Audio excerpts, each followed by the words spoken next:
Order at 5:30.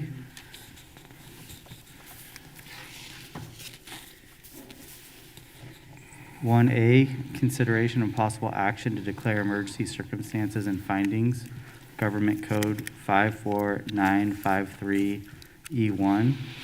Can I get a motion to approve? I'll make a motion to approve. Can I get a second? I'll second that. All those in favor? Aye. Opposed? 2, approval of the agenda. Can I get a motion to approve the agenda? Before we do that, I would like to propose a change to the agenda.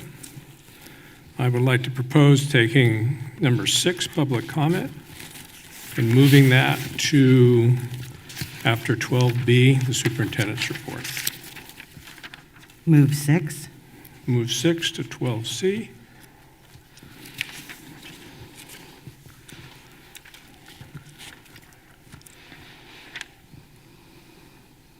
If no one else objects. Oh, between B and C? After B.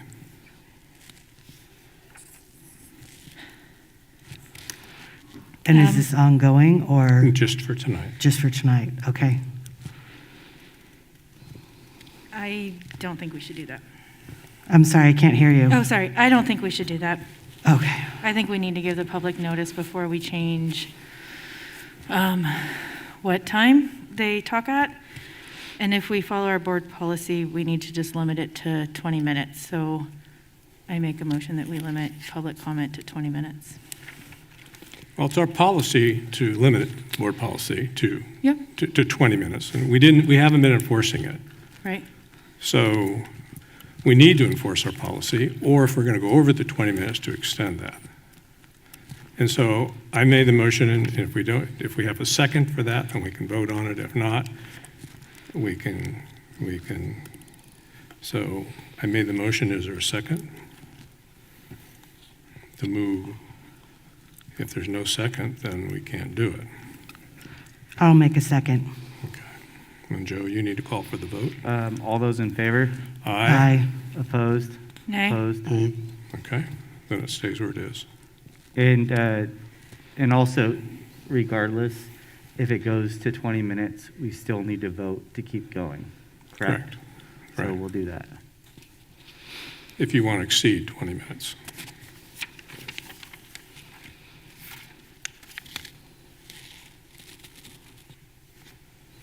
Now, a procedural question.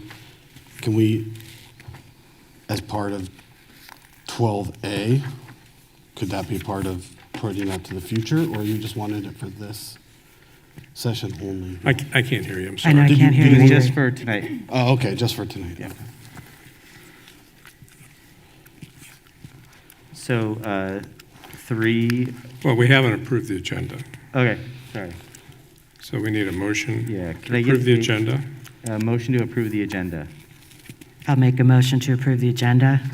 Can I get a second? I'll second that. All those in favor? Aye. Opposed? Motion carries. 3, convene to close session. We do have some public comment.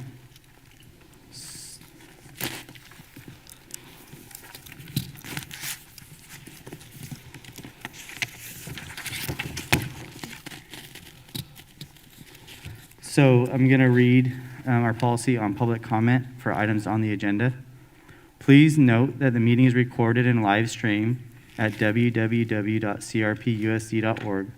Members of the public are entitled to speak to any item on the agenda, either immediately after the item is called by the board president or following background information provided related to the item. Each person is entitled to speak on any agenda item only once at any meeting.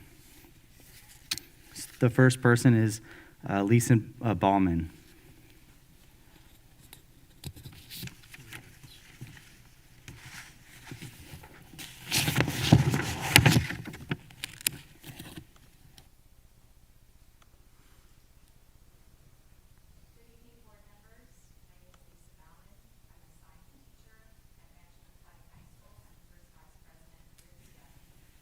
Before you go into closed session to discuss Dr. President's performance evaluation, I thought it was important for you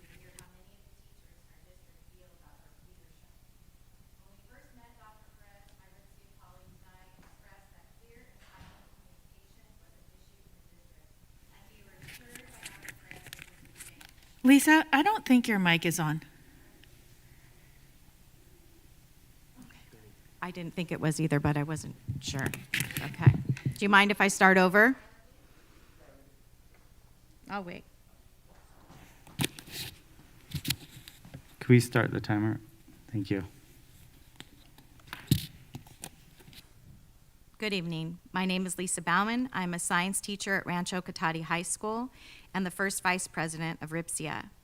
Before you go into closed session to discuss Dr. Perez's performance evaluation, I thought it was important for you to hear how many of the teachers in our district feel about her leadership. When we first met Dr. Perez, my RIPSIA colleagues and I expressed that clear and timely communication was an issue in the district. And we were assured by Dr. Perez that this would change. Yet inconsistent messaging remains rampant. We have received conflicting information regarding masking indoors and who could receive a district-issued rapid test. When the quarantine protocols changed in January, neither staff nor families were notified, and so many remained home for 10 days when they could have returned to school after 5. Dr. Perez has a great opportunity to communicate effectively with families and staff via her monthly newsletter, yet she felt the only things worth mentioning in February were Black History Month, COVID, and the SEL program the district has adopted. Dr. Perez stated that she is, quote, proud of the wonderful education professionals in our district, end quote, and yet she failed to mention any of them or their good work. Dr. Perez's failed leadership is particularly evident in the implementation of short-term independent study contracts. From the beginning, these have been a disaster. Instead of giving clear guidelines on how and when to implement the contracts, each school site was left to fend for themselves. Some sites had complicated procedures that stalled the process at the expense of student learning. At others, teachers were refused signatures on their time cards despite doing the work. And now, some are refusing to grant parents these contracts, saying it is no longer necessary. So now, last year's learning loss is being compounded by this year's incompetence on the part of our superintendent. Finally, Dr. Perez has failed in her leadership by her inability to lead successful contract negotiations. Her representatives are almost always unprepared for negotiations, often showing up to meetings without even having read our proposals ahead of time. That would be like a teacher showing up to class without a lesson plan, which I'm sure you would agree is unacceptable. Dr. Perez has stated on more than one occasion that it is, quote, not typical that superintendents participate directly in negotiations. However, in Sonoma County, there are only 2 other districts where superintendents have not joined the bargaining table. Even at fact-finding, when we explicitly requested that she be present, the best she could do was drop off donuts and leave. And look where we are now. We are no closer to a resolution than when we started this process almost a year ago. For 2 years, we have been giving Dr. Perez feedback on these issues, and she has shown no improvement. So now the buck stops with you. According to the CSBA, it is your responsibility to ensure accountability and provide leadership to our district and community. Please do that. Hold Dr. Perez accountable for her incompetence and lack of leadership, and bring in some real leadership that is sorely needed in this district. And when we are forced to strike in the coming weeks because Dr. Perez doesn't seem to think we are serious, you can add that to her list of failures. The time's up. Thank you.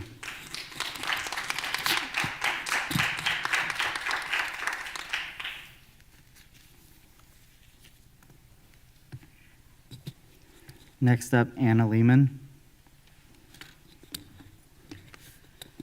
Good evening. My name is Anna Lehman, and I teach chemistry here at the ranch. Tonight, I'd actually really like to get your advice on a student with whom I've been having some issues. I've been working with this student for a while now, yet she doesn't come to class, barely ever. On the off chance that she does show up to class, she's completely unprepared. She has not looked at Google Classroom to catch up on work, nor has she even asked any friends about what she missed. Once in a while, she'll send a friend to my classroom to pick up the work she has missed, but I never have any indication that she has received the work or has even attempted to complete it.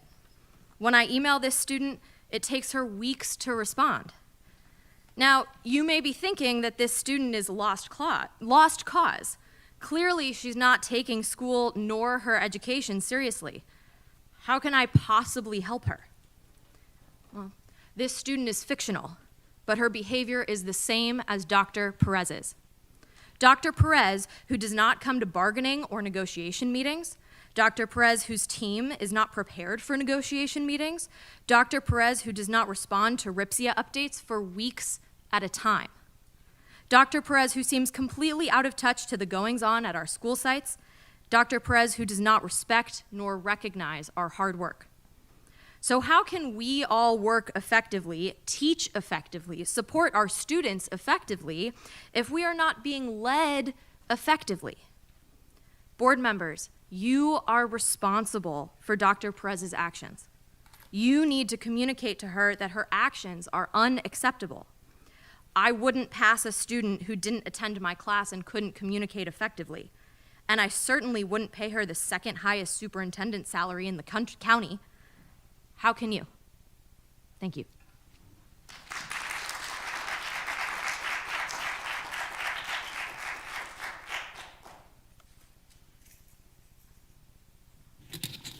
Nancy Ellis.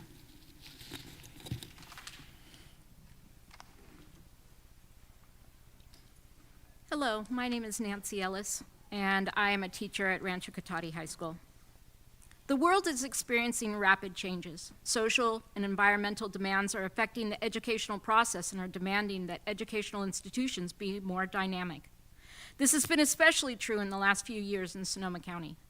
We have had to teach through fires, floods, more fires, distance learning, and a pandemic, then a pandemic and a fire, and more pandemic with in-person teaching. But not to worry. We teachers at CRP USD have proven ourselves. We love a good challenge. We stand firm for fairness and equity. We stand with our teachers, or with our students and their families. As teachers, we have the pulse in our community. Many of us have lived here all our lives. This community has helped raise our own children. Our schools are very important to us and our community. What we need now is a leader that understands our community and cares about the future of our schools, students, teachers, staff, and families. We want a leader that has knowledge about the trends in education and the trends in staffing. A nationwide teacher shortage did not come as a surprise for those of us who read articles in NEA or Education Week. Action should have been taken several years ago to raise the salaries of our teachers and staff. Now we are living through a staffing emergency, and our district is completely unprepared. How in the world will we be able to recruit new teachers when CRP USD offers the lowest teacher salaries in Sonoma County? Staffing for next year? That's a scary thought. We want a leader that takes pride in our school district. But that has to be hard to do right now. How does one take pride in the fact that our teachers are the lowest paid in the county? How does one feel pride knowing that they were personally given a raise? But their teachers aren't so lucky. Teachers have been having to scrabble, beg, and bargain for a living wage for months. We want a leader that is a visionary. We want a leader who takes pride in our district. Here's the solution. Give the teachers a raise that makes them the leaders in our county, not the laggers. Thank you very much for your time.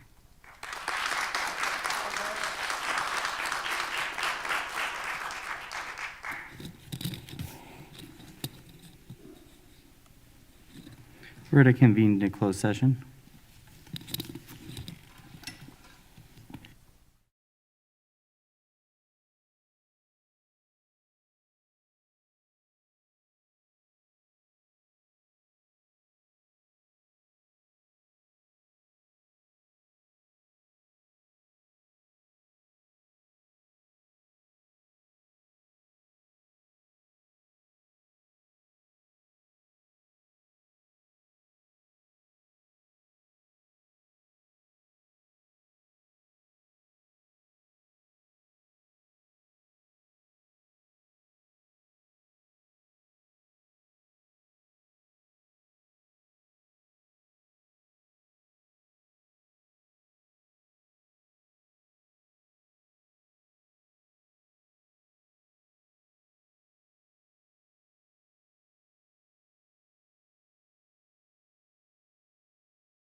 4A, report of action taken in closed session.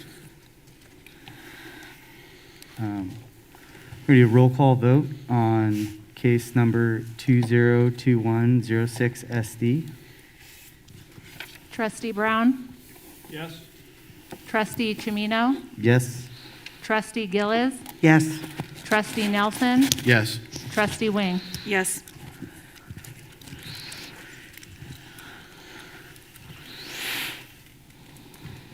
For A2, public employee dismissal release, action roll call.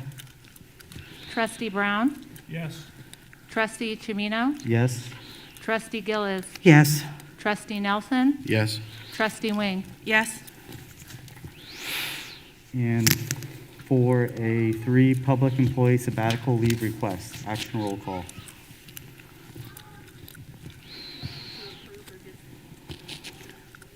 It's to approve.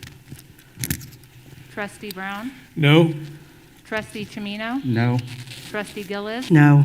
Trustee Nelson? No. Trustee Wing? No. Flag salute. Sure.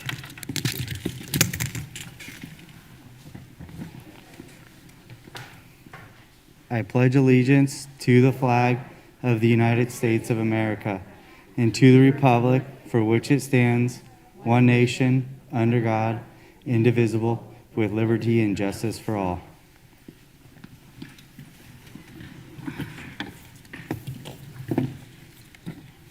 Communications, student board members report.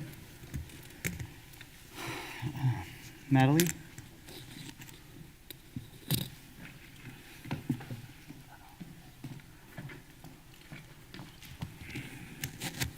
Good evening, everyone, and thank you for having me.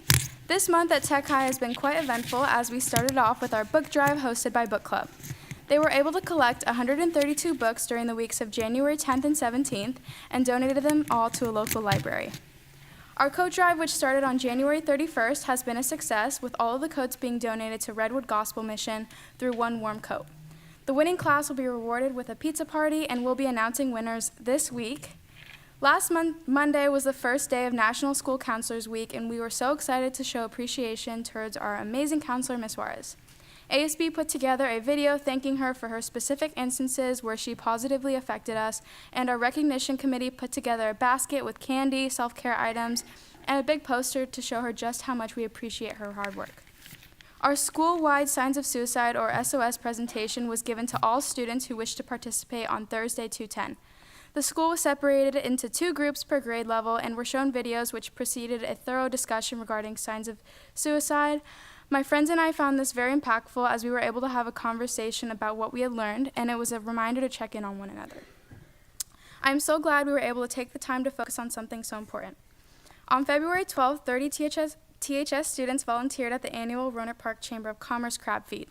These students helped with setup and drive-through distribution, packing meals, serving at tables, and cleanup. This year, there were 2 options for the community to feast. They could pick up meals to take home or attend the in-person event. It's an event we look forward to each year, and we already have it on the calendar to volunteer again next year. In other news, seniors have made their first deposit for grad night, and I think I can speak for all seniors when I say we're extra excited to be able to have the trip to Disneyland, after the 2 previous senior classes were unfortunately unable to. Our prom committee has been working diligently to make this year's prom a special night.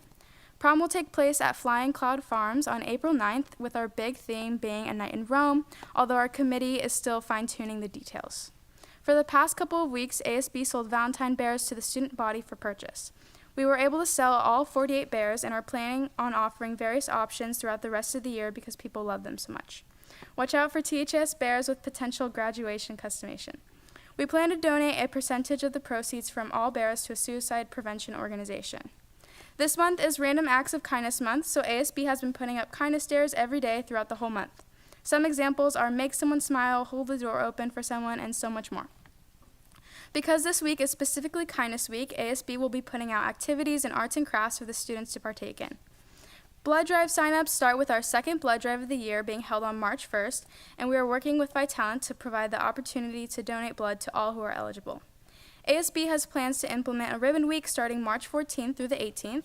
Monday is going to be Drug Abuse Awareness, Tuesday is Pride Day, Wednesday is Sexual Assault Awareness, Thursday is Self-Harm Prevention, and Friday is Mental Health Awareness.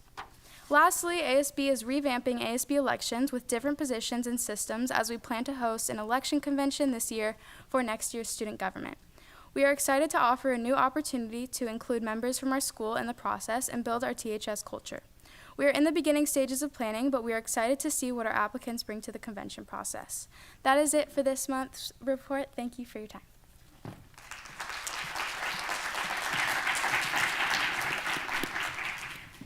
Melanie?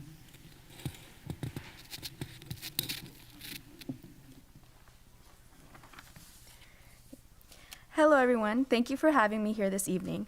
My name is Melanie Maldonado Placencia, and I'll be filling in for Caitlin today because she has a soccer playoff game for Rancho. The month of February has been very exciting for our Cougars. As we continue the new year, we have had lots of events happening. Our Rancho ASB is holding our annual Unity Week next week. Presentations include Canine Companion, fencing, Jewish history, and more. This week brings unity and community to our students here at Rancho. We get the chance to learn about different cultures and come together as one. We also hosted our second Club Rush of the year. This gave us a chance to promote and expand on members of the clubs on campus.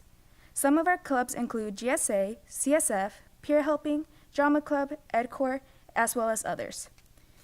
There was a blood drive last week to collect blood for Vitalent. It was our third blood drive of the year. Our last blood drive, we collected over 30 pints of blood, and this was a success as well. With yesterday being Valentine's Day, we also sold Valentine's Day grams as a fundraiser. Students had a choice between a lollipop rose and a bracelet. Each gram came with a personalized message and were hand-delivered to each classroom on Friday. Thank you for listening, and I wish you all a good evening.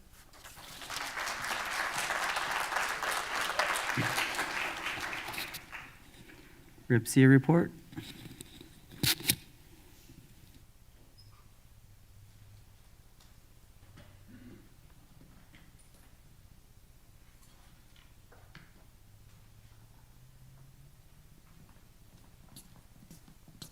Hi, everyone.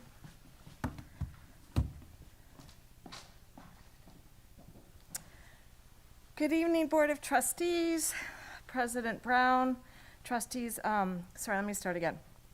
Good evening, Board. President Brown, Trustees Brown, Gilles, Nilsson, Wing, and Superintendent Perez. As you know, each month I begin this report with a social and cultural connection. We know that February is Black History Month, and we join in paying tribute to the generations of African Americans who struggled with adversity to achieve full citizenship in American society and celebrate how they shaped this nation. This year's theme, Black Health and Wellness, pays homage to medical scholars and healthcare providers. The theme is especially timely as we enter the third year of the COVID-19 pandemic, which has affected minority communities and placed unique burdens on Black healthcare professionals. As we all should, many educators continue to promote and encourage the study of Black history all year and not just for 1 month. Recently, the Lunar New Year began on February 1st, and it is celebrated by many, including the Chinese, Vietnamese, and Korean peoples. This year is the year of the tiger, which is considered the king of all beasts. The Chinese zodiac year of the tiger is thought to be a sign of new beginnings. I'm looking forward to that. Thankfully, we are starting to see the decline in COVID cases. The board should know the extra weight that all district employees have carried with this last surge. Just in the month of January, this district saw over 1,000 COVID cases. Many gave up their regular duties and prep times to cover classes. Additionally, some sites were able to recoup ADA by completing short-term independent study contracts when students were out due to COVID-related absences, and other sites did not because contracts were not completed.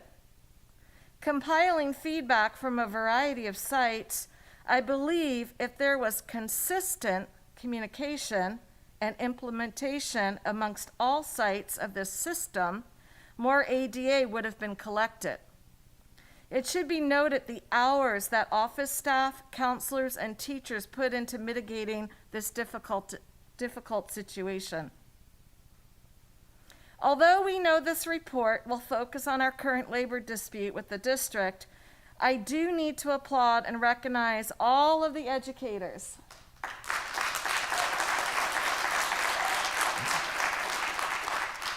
that continue to contribute to the excellence in education in this district and the well-being of our students. Here are some highlights.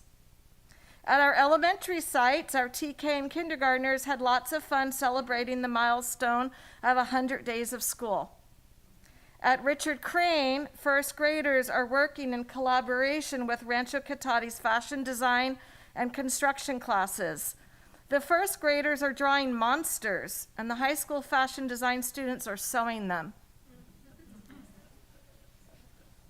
That lady right there. At Tech Middle, the band classes are working on shared leadership and making the class more of a democracy. The 7th and 8th classes have instantly improved their rehearsal skills. Why? Because they feel heard and respected and part of the system.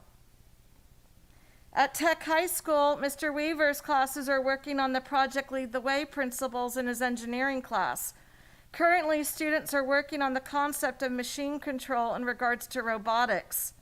The hours that have been put into this are noticeable.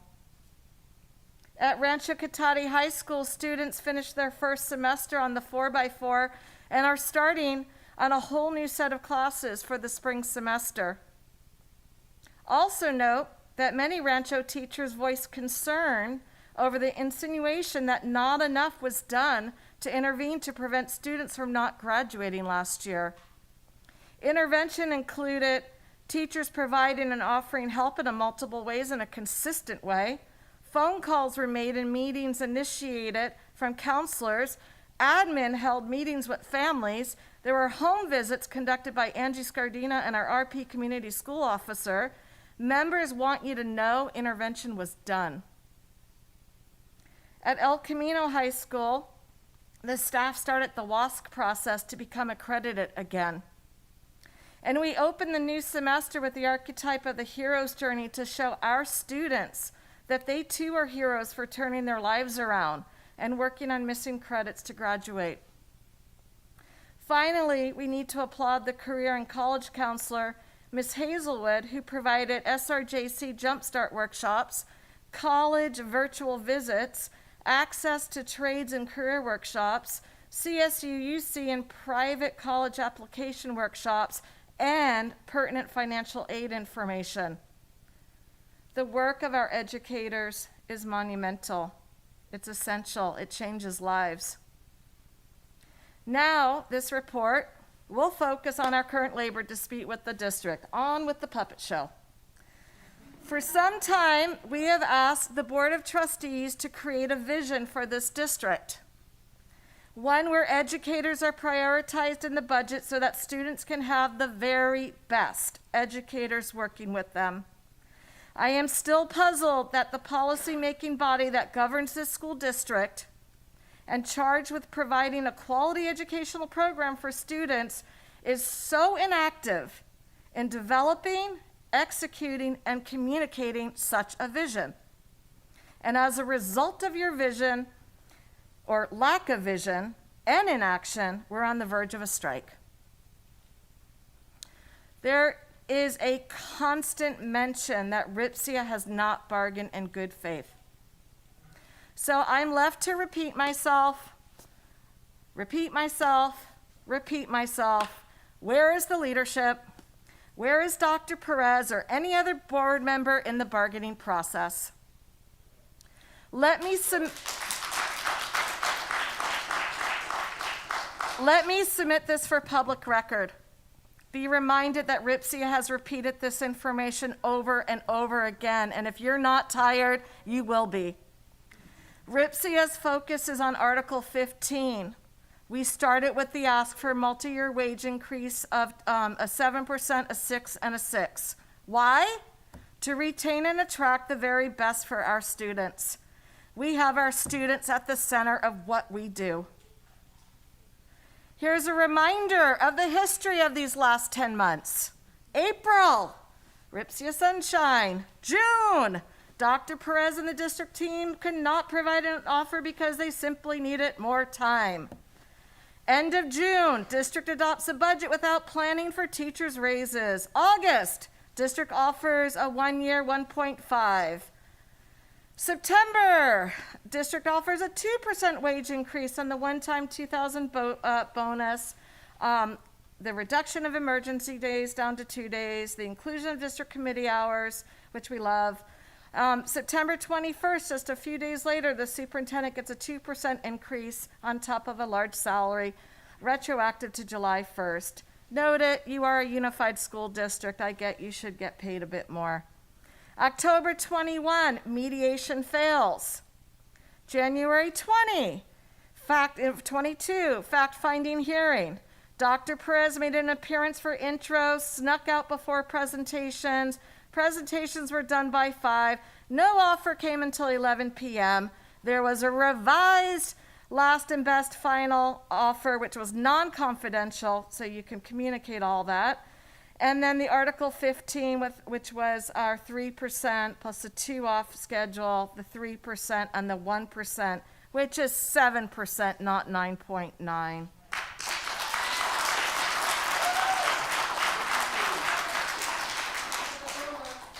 Myra was virtually present for this part at 11 o'clock at night. Ripsia did not accept this offer because it was the last and best final offer. We knew it wasn't enough because our members need more. No board member was present for any of this. February 9th, fact-finding report delayed. Parties asked for more info. February 10th, waiting. And as we're waiting, the New York Times reports the Consumer Price Index data for January showed that prices have climbed 7.5% over the last year, more than 7.2% over the past year.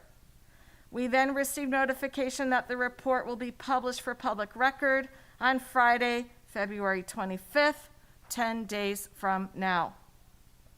We have hope. We still do. I still do. And we believe that the fact-finding report is going to be better than the 3, 3, and 1 offer. So what's the board going to do? So here's some other info. Please take this in. There's a whole lot of time to see your leadership settle this labor dispute. Let's see your vision and creativity in solving this education and labor crisis. In order to recruit and retain strong teachers, particularly in schools with the greatest need, the teaching profession must offer similar financial benefits as other professions requiring the same level of education. We need to broaden our creativity and solve this issue. The importance of teacher pay is key to attract and retain a strong, diverse teacher workforce. Increasing teacher pay has the potential to make teaching more attractive and entice effective, diverse candidates to enter and remain in the profession and thereby increase student outcomes. Higher salaries will help attract and retain effective teachers. Research shows that teacher pay is a significant factor in an individual's decision to enter and remain in the teaching profession. One survey focused on college students. It was reported that salary for those established in the career, not the starting salary, but what was established in the career, was the most important factor in selecting a job. As a result, college graduates go elsewhere and not into teaching. And once in the classroom, salary is a factor in some teachers' decisions to leave the profession. Increasing teacher salary is positively correlated with teacher retention. This is important because years of experience is linked to greater teacher effectiveness. While teachers see the greatest increase in their effectiveness within the first 5 years in the classroom. Teachers with more than 20 years of experience are more effective than teachers with 5 years. But we know that the majority of teachers leave within the first 5 years. Teacher turnover has a measurable negative impact on school stability, student achievement, and district budgets. Teacher turnover within a school not only affects the students in the classrooms with inexperienced teachers, but also negatively influences school-wide achievement levels. In other words, when a teacher quits, the entire student population absorbs the impact. Recruiting, hiring, and training new teachers is time-consuming and costly for districts. Increasing the tenure of teacher service increases the return on districts' investments in those teachers.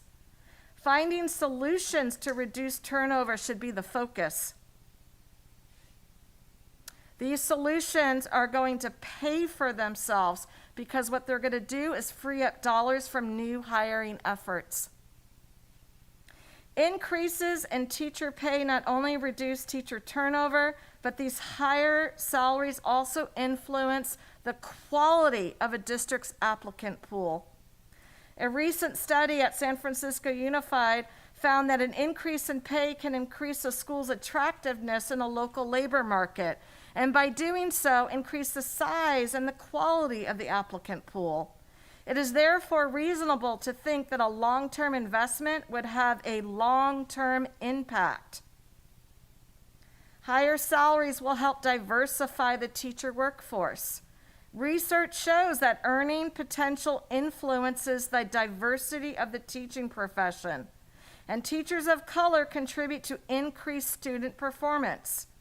Because teacher salaries are so low, student loan debt is a struggle for many teachers and is one of the specific obstacles that teachers of color candidates face to become teachers. This is important given the positive impact of a diverse teacher workforce on student outcomes. Increasing pay in these schools will likely to contribute to the recruitment and retention of teachers of color and in turn positively affect student outcomes. So, I'm repeating myself.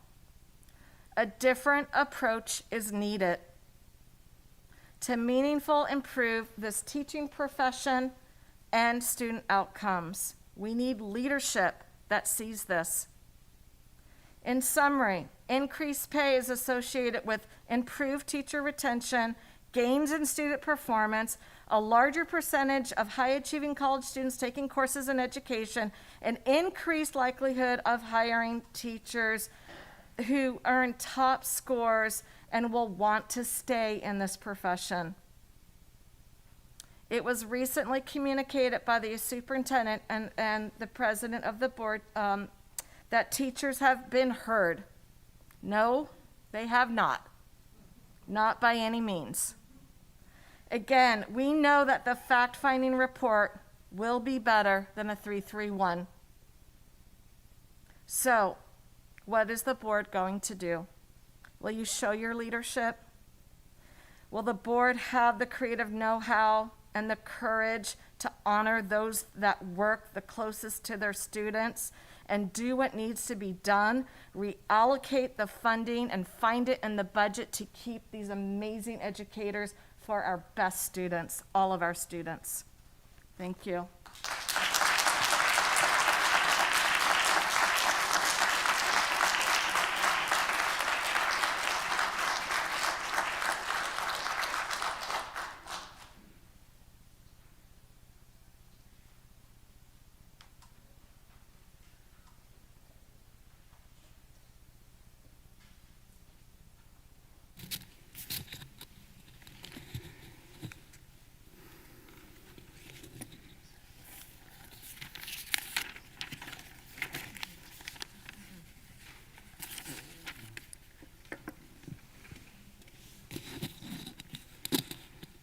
Five C, receipt of official correspondence. The Sonoma County Treasurer's quarterly report. Yes, this is an annual report that's provided from Sonoma County, from the treasurer, and just annual correspondence.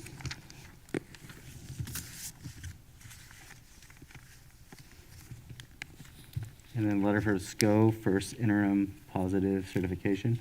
Yes, we submitted our first interim report, thanks to John Bartolome, and we have positive certification in our budget.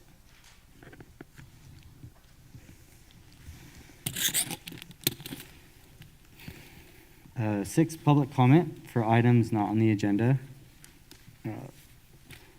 So please keep your comments concise, brief, and limited to 3 minutes or less. A maximum of 20 minutes is allotted to each subject not appearing on the agenda.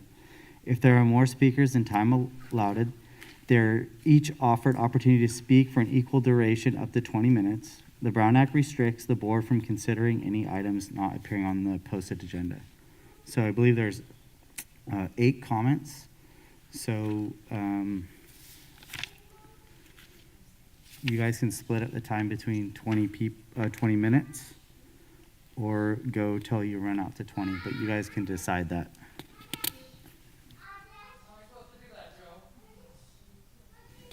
You guys can decide amongst yourselves, I guess. I don't know, I've never had to deal with it, so.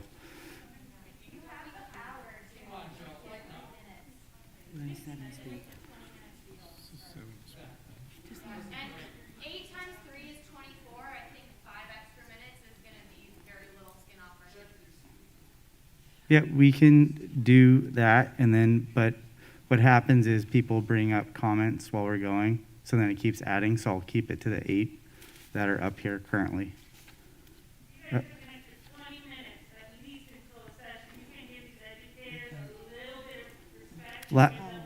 Last time I let it keep going, and I let everyone talk, and that was fine. And no one said anything about that. I let it happen because I respect and want to hear what everyone has to say.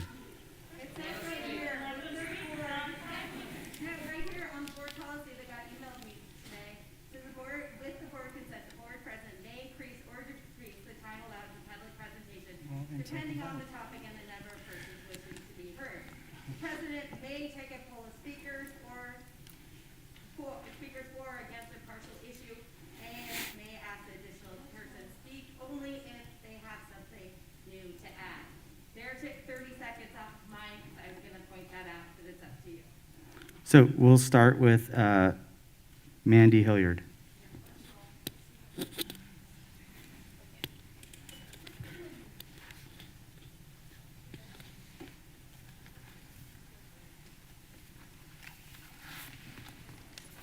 Mandy had to leave early, so I'm reading on her behalf.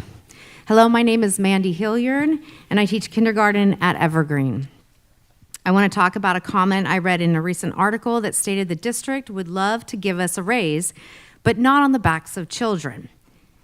And the district would need to cut programs in order to give us a raise.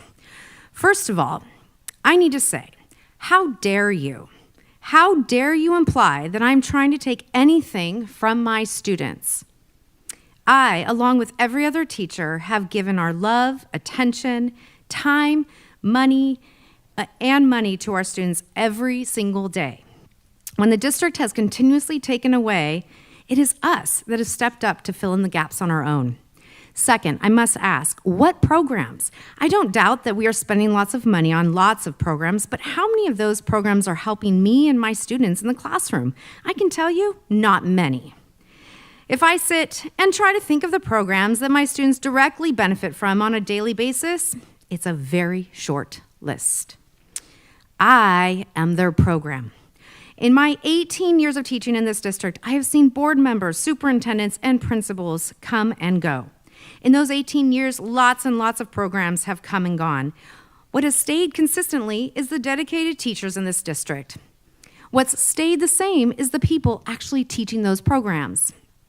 The programs are nothing without teachers to teach them, and a lot of the programs are not useful to me. I'd love to see the district compile a list of all the programs and their costs, similar to the LCAP summary I saw in the board packet. So let's survey the teachers and ask them which programs we are actually using, which ones are valuable and which ones are not. I am willing to bet we are paying a lot of money for programs that are either not being used or not helpful. I don't need more programs. I need more help from people. I need people who are qualified to work with my students and provide intervention and support. A few years ago, our elementary schools had an amazing intervention system set up called Walk to Read.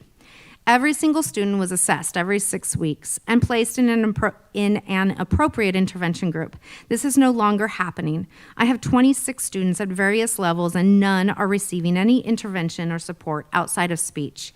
We used to have a learning center that provided Tier 2 and Tier 3 interventions. The district has done away with that system. It's just me, all by myself, trying to get my students where they need to be before next year.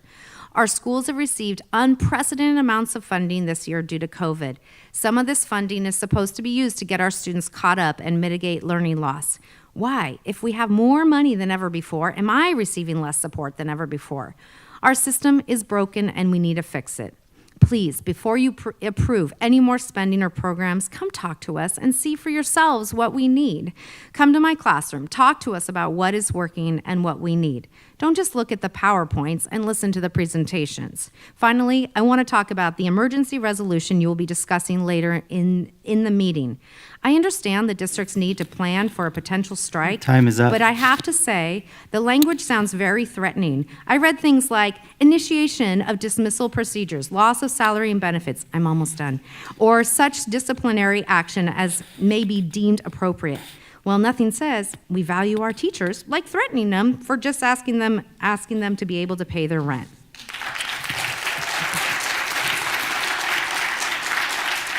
I'll leave it at that. Thank you.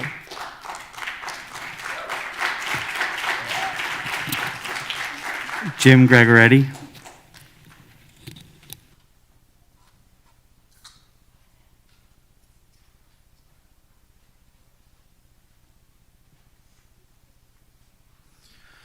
Good evening. My name is Jim Gregoretti, and I'm the RIPSIA Bargaining Chair. I'd like to start off my speech to the board and the district tonight by talking about a comment made by Superintendent Perez. She stated that the teachers don't want to strike. It's all because of Eric the Agitator. For those of you who do not know who Eric the Agitator is, he is Eric Olson Fernandez. He is our CTA rep, and he is present here tonight. I've had the honor to work alongside Eric for the last 2 years. Eric is a man of honor. He's a man of integrity who wants nothing more than to help the unions that he represents to achieve better wages and working conditions. For Dr. Perez to scapegoat Eric by saying that he is making the teacher strike is a very divisive form of leadership that insults our intelligence. We know when we're being manipulated. If the district and the board want to know the real reason that teachers are willing to strike, it's all about the money. The current rate of inflation is about 7% here in California. That may not seem like a lot for individuals making six figures, but for our teachers, especially those at the lower half of our pay schedule, it is an incredible burden to overcome. Yet the district's most recent last best and final offer of 3-3-1 amounts to an ongoing 7% wage increase over 3 years. This would effectively be a pay cut for teachers, not a wage increase. COLA is now 6.33%, up from 2.64 at the beginning of the school year. Tonight, when you go home, I need you to all look in the mirror and ask yourself, what would you do if you were a first or second year teacher facing a mountain of student debt? What would you do if you were a teacher that had to use a calculator when going to the grocery store to make sure that you could afford everything in your shopping cart? What would you do if you had to continually ask your family members for financial help? I am not sure why the district and the board have turned such a deaf ear and a blind eye to the financial burdens of our teachers and what we have to go through each and every day to continue working here. But when you look in the mirror, you will know exactly why we're talking about a strike, and it's not Eric. It's because of your lack of empathy for the plight of your teachers. It's because you're not listening to everything that is being said and not paying attention to everything that is right in front of you. It's because you are worried about programs instead of taking care of the teachers that are among the most dedicated and hardest working that I have ever met. We now await the fact-finding report. I hope that both the board and the district will be prepared to return to the bargaining table once we receive the report. If the district chooses to hold firm to their last, best, and final offer, I need you all to take one last look in the mirror and ask yourselves, if I were in their shoes, how could I afford not to strike? What would you do? It's not Eric. You all have pushed us to this point, and only you can prevent a strike from happening. You can either be the heroes or the villains in this story. When you look in the mirror tonight, how do you want to be remembered? Thank you.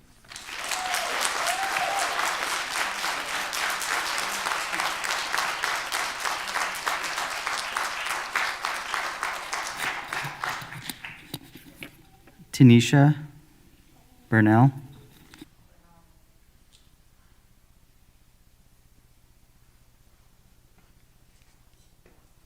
Damn, I didn't think I was gonna have to do this again. Tanisha Bernal, or Bernal. All right, I found some quotes. We all like some quotes, right, in our classroom? All right, let's do this. You have said a strike is quote unquote inappropriate, but only paying educators 11 months out of the year and then shaming them for needing a living wage, that's inappropriate. Calling educators heroes during the pandemic, but then dishonoring them in the community voice, that's inappropriate. Having a board member tell educators that there's a quote unquote real disconnect when they don't stay for the entire meeting. My husband is out there in the hallway with our 2-year-old. That's the only time he has seen him today. You guys are inappropriate for saying that. Sorry, not you guys, Trustee Nelson. Saying you're offering a 9.9% raise when your math is wrong, that's inappropriate. Saying, quote unquote, we cannot afford the risk of cutting people and keep programs that support our students. But then you've already been talking to an elementary counselor and telling her you may not have a job next year. That's inappropriate. Not responding to a community member's email even 138 days later, besides Trustee Wing, thank you. Y'all, that's inappropriate. Saying you're quote unquote working hard to resolve this disagreement, but taking 4 months to submit a contract offer to RIPSIA. That's inappropriate. Talking about how long the negotiations lasted last month. I can tell you, I didn't see my husband. He got home after midnight. Yet our board president was out camping. None of the board members showed up. And Dr. Perez, you came with a box of donuts, stayed for introductions, and then walked right out slyly and said, good luck, from what I was told. That's inappropriate. You say on your website and wherever there's a CRP USD sign that you're committed to the future, and I quote, when in reality, your motto should say, do as I say, not as I do. And that is completely inappropriate. Bye.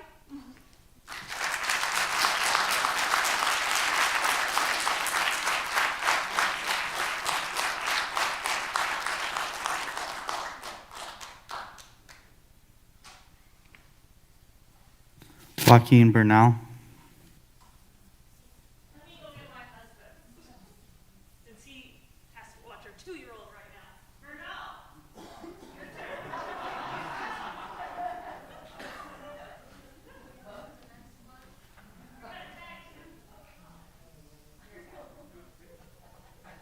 Sorry, I was being a parent. Hey, how's it going? Oh, but dang. Sometimes it feels that way. Anyway, sorry. I don't want to eat on my 3 minutes. Hi, everyone. You're going to see me a lot today. Tracy, we're in a fight right now. All right, here we go. I'm trying to figure this out. Did I miss some meetings? Because I'm on the bargaining team, and there's been news out that you're negotiating in good faith, but I'm trying to figure out the meetings.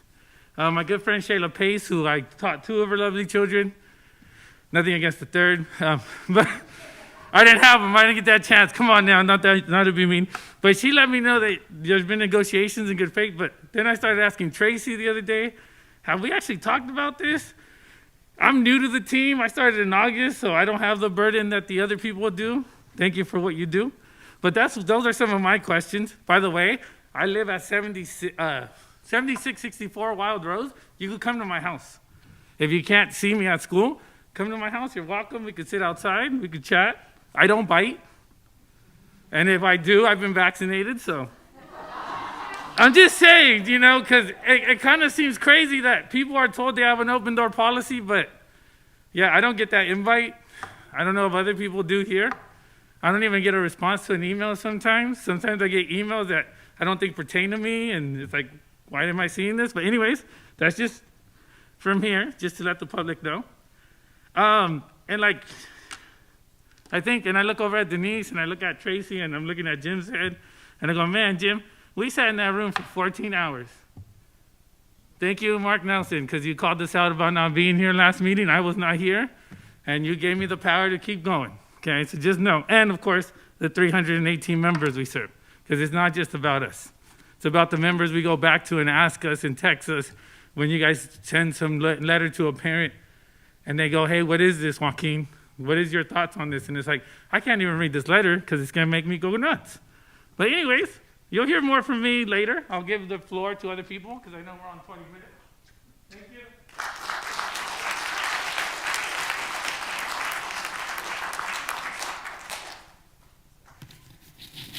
Sierra McQuarrie.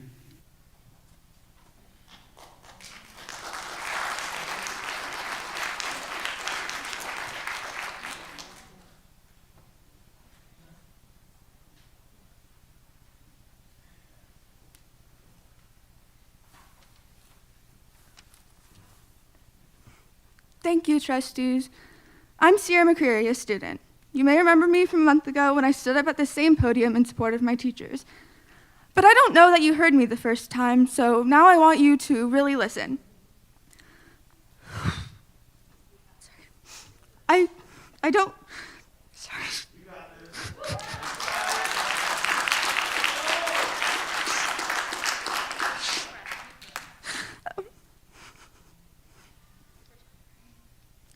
I don't mean to tokenize tragedy, but for me it was a turning point. I want to be honest.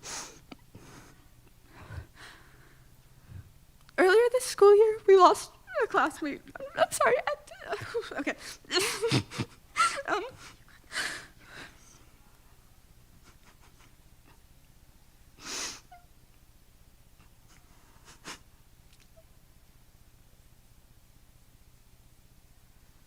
Earlier this school year, we lost a classmate. That month was the most difficult time in my life. But what got me through was the kindness I noticed from every single one of my teachers. I started paying attention to the way they pay attention. That first day without her, my middle school teachers, the ones that we had shared, visited our school. They hugged me and talked with me, and I knew we were all feeling the same way. Sorry. Miss King asked me if I was feeling better a few days after I mentioned that was an emotional weekend. She noticed as the calm expression on my face grew to be more genuine. Mr. Torrey and Mr. Zwing, who I haven't even had a class with, have both kept a watchful eye and ensured that I was safe when my blood sugar levels dropped too low. Miss Alvarez sees me and makes sure I'm okay. Miss Desatel and Miss Campos saw me and they noticed too. The conversations we've had going back to kindergarten have shaped some of my most fundamental understandings of myself and the world. Teachers are more than just conduits of lesson plans. There's something about the way they see people. I know that you see it too. Until then, I had only been considering teaching as an option on a long list, but recognizing the genuine connection between students and teachers has cemented that decision for me. How are you going to sit there and imply that this goal is not worthwhile? In your silence, all I hear is the sound of my college applications shredding. I know that there are innumerable factors in this decision and that it is not an easy budget to balance. You say you don't want to make the decision at the cost of students, but as important as technology is, when we value innovation over distribution, we impoverish those who carry the field on their backs. When we tell ourselves that our hands are tied, when we decide that we've already made up our mind, we lose the most important thing, the drive to learn and to change. When we've given up before we've even opened the textbook, we tell ourselves that the end goal is not worth the effort. So I implore you to have an open mind and be willing to learn from what you have heard and seen and apply it to your decisions, because that is what I do every day as a student. With that said, here's your homework. I want you to go home and watch these past few live streams over. I want you to revisit these public comments, and I want you to take notes. Then in class next month, we're going to have a test. There's only one question on it. Better start studying. Thank you.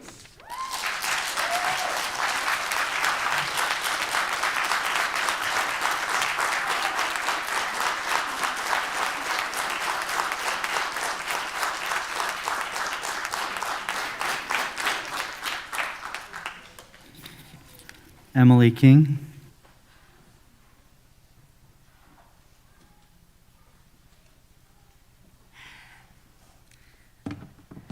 Just want to say our students are amazing. That's why we are all here.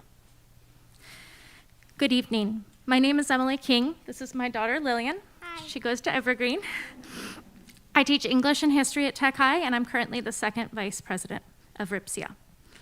Tonight, I'm here to address the letter from Superintendent Perez and Board President Joe Cimino that went out to parents and community members through the district email platform on Wednesday, February 9th, 2022.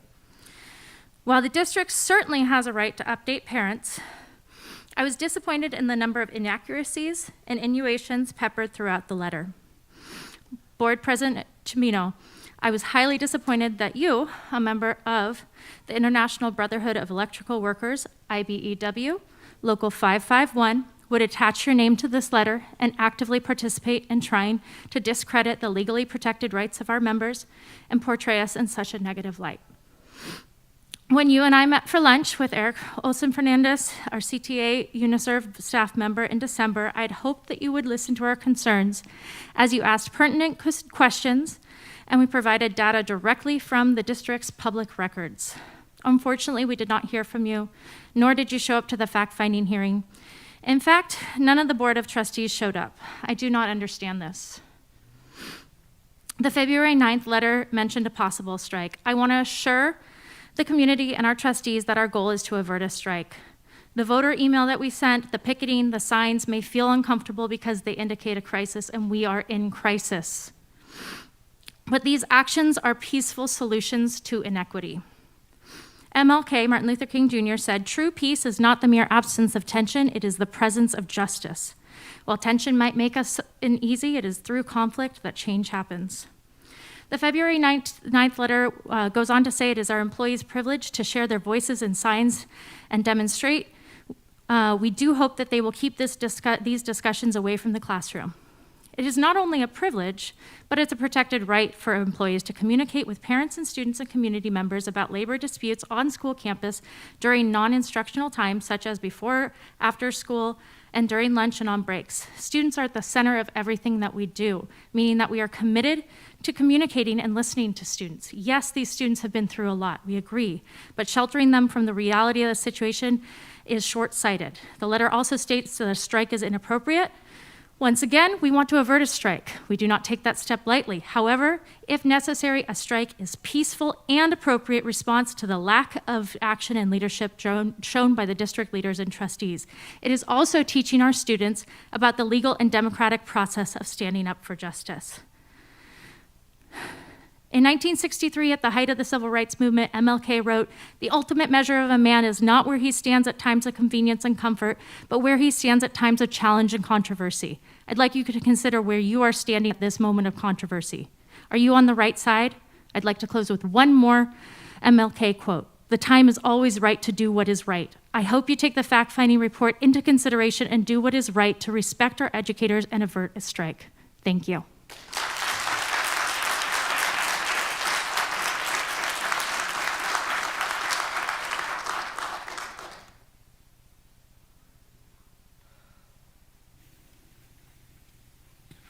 Jessica Guillory, I'm sorry, I apologize. Guilleria. Gillerin. Apologize. No worries. I just wanted to thank Sienna for her incredible speech and just the reminder of why we do what we do. So, good evening. My name is Jessica Guillerin. Yes, I am the one who is number 10 on the seniority list. quite a distinction. This is my 29th year of teaching in the Cotati-Runner Park School District, and most everyone I was hired with has left the teaching profession, either retiring or leaving to another district in order to be able to afford to retire, or just left the profession. I admit that I have checked out other districts who will honor my number of years and who will pay upwards of $15,000 more than our school district. And I'm sure every single teacher in our district has done the same research. When I got hired in 1993, I thought that I had won the lottery. I had subbed in our district for 2 years. There were upwards of 150 applicants for the job that I got. Cotati-Runner Park was the district to work for. It had the reputation for being the most innovative district in Sonoma County with highly competitive salaries, the best in Sonoma County. Comparing the school district that we have today, it is hard and difficult to imagine it's the same district from my past. I remember in 2010, we teachers supported our fiscally insolvent school district by furloughing 5 days and paying for 15% of our benefits. We averted bankruptcy, and we were thanked nicely for our contributions. But when the time came to reinstate our benefits, we were instead given the 5 days back on our calendar with no pay increase for the next 4 years. Between 2015 to present, we have received a 13.84% pay increase and have had 3 days added to our calendar. Yes, we had opportunities to work beyond and make what was called 1.5%, but it was off salary schedule. The time has come to catch all of us up to the 2022 school year and into the future and compensate us for the professionals that we are, not $15,000 below the county average. Our administrators are paid the countywide average or above, and our superintendent more than 18% above the average. Now is the time to truly honor us, the teaching professionals who work with the students day in and day out. It was said that a pay raise would bring us up to the county, It was said that a pay raise that would bring us up to the county average would be on, quote, the backs of the students. I found very insulting and disingenuous. We must compensate all of our teachers, and especially beginning teachers, to encourage them to return.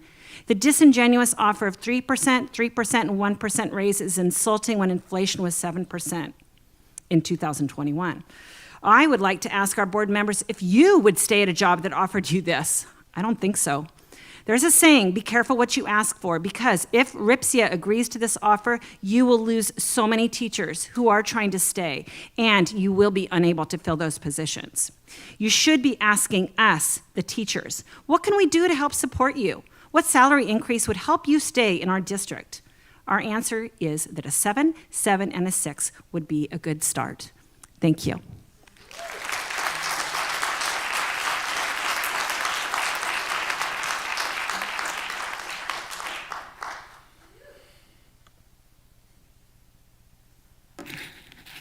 Tracy Ewens.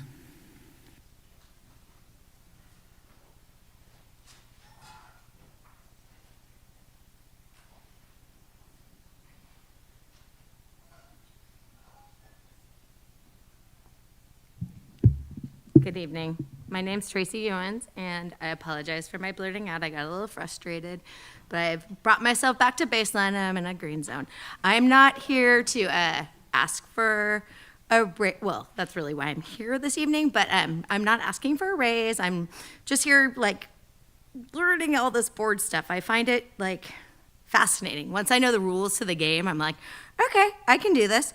So last week, I emailed the board and Dr. Perez asking about why the district only allowed 3-minute comments when our district website, it said it should generally be 5 minutes. And I kind of pointed that out. And then I was told, well, board policy has been changed. We'll make sure you get it. Dr. Perez, let me know that one right away. I just thought, how interesting. But they did fix the website. They've made it 3 minutes, so they've changed that. But bylaw 9323 that I got emailed today, thank you, Rochelle, just had some interesting things in it. My friends kind of think I'm a dork because I follow this stuff, and I find it to be super fascinating. So here it states, members of the public are encouraged to attend board meetings and to address the board concerning any item on the agenda or within the board's jurisdiction. Didn't feel super welcoming tonight, so that was fascinating. And then it said, without taking action, board members, oh, this one I love. I didn't know this. Board members or district staff members may briefly respond to statements made or questions posed by the public about items not appearing on the agenda. I always thought you just had to blank stare at me, but you guys can ask questions. It's in here. Okay, so then number 2, it was the updated 3 minutes. I was like, yeah, we got that one. But my wow was like, wow, you guys can talk to me? Okay, and then my other takeaway was the one that I blurted out that I have time, so I'll repeat it in a slow fashion. Board shall limit the total time for public input on each item. My item is different than everybody else's. I'm pretty sure because it was on board policy, what's the number? 9323, to 20 minutes. With board consent, the board president, not you, Joe, may increase or decrease the time allowed for public presentation depending on the topic and the number of persons wishing to be heard. 20 divided by 8, not super cool. The president may take a poll of speakers, blah, blah, blah. I already read that loud, and I'm down to 40 seconds. But you can let me keep talking because you get to make that. So then I went on further, and this part's a good part. The board believes that late night meetings deter public participation, can affect the board's decision-making ability, and can be a burden to staff.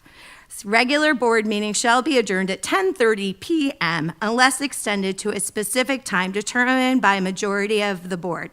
The meeting shall be extended no more than once and subsequently may be adjourned to a later date. Lots of multisyllabic words. So I thought, I remember sitting at CTA until after midnight, waiting, and then getting a final and last best offer after 11 p.m., where it states right here, decision-making ability, can affect, and then have it emailed to my parents and my personal family, because I'm a parent, that, hey, we gave it to them last night, and they responded with nothing. But, interesting. Love the rules.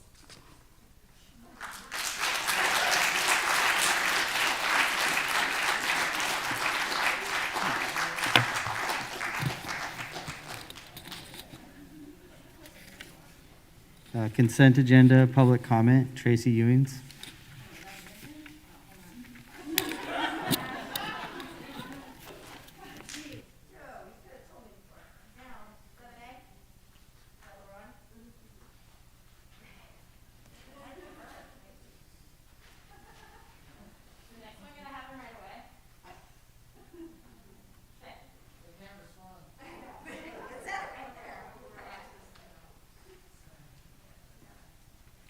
This is a good one, too. Okay. And you guys know this is coming. I emailed you all. Okay. So, special board meeting on February 1st. So last week, I emailed the board and Dr. Perez and wanted to know, where is my favorite TV program? I'm trying to catch up on my episodes. And I mentioned that it said on the agenda that the special meeting should have been recorded. And I was told by Dr. Perez, special meetings were not recorded because they were the recording equipment is at the tag building and the special meeting was at TMHS. So we can't get a video recorder, like somebody couldn't use a phone or something over there.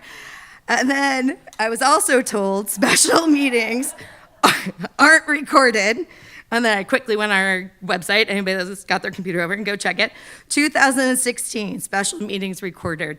It was like a 6-minute meeting, but it was recorded. It was in like a building, in a room somewhere, horrible quality recording, but you could tell what all the board members were saying. And then as last spring, every special meeting about MOU was recorded and you were all in it. And I'm like, I knew this episode is missing. So my question, I was also told the minutes would be approved tonight, and so right away, once I had the opportunity to get into the agenda, which again, I'm a dork and I love reading, I was like, I wonder what was on those minutes. I'd already read the agenda. And I thought, wow, this is really cool. Governance workshop conducted by Dr. Paul Porter, who I think is a fascinating leader and has great information and is a stellar person.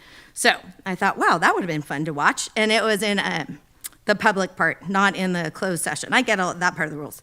Okay, so using strength, this is what it was. Using strength together as a board team, Dr. Paul Porter led the board in a discussion, or there's a typo, in discussing the strengths of each board member and how those strengths can improve leadership and communication. I thought that would have been an amazing episode to see what are these things? Because I have faith in you guys. You're leading my district, where my children go, where I work, the community I live in, but we didn't get to see that, where your strengths and improve leadership and communication. So anyway, that was, before you approve the minutes, just wanted to let you know that I would have loved it recorded. Anybody else? Yeah, okay, thank you.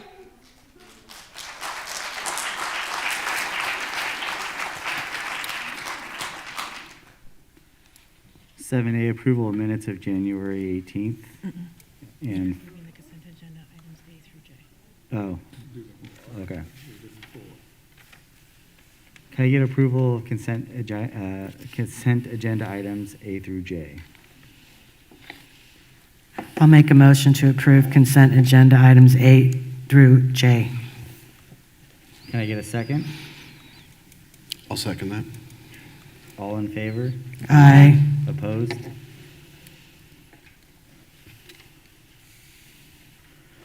Educational services, public comment.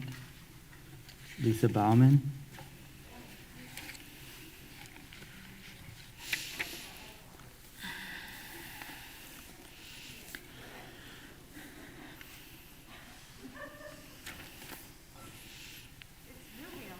Than I'm used to. I know. Give me 1 second while I pull this up.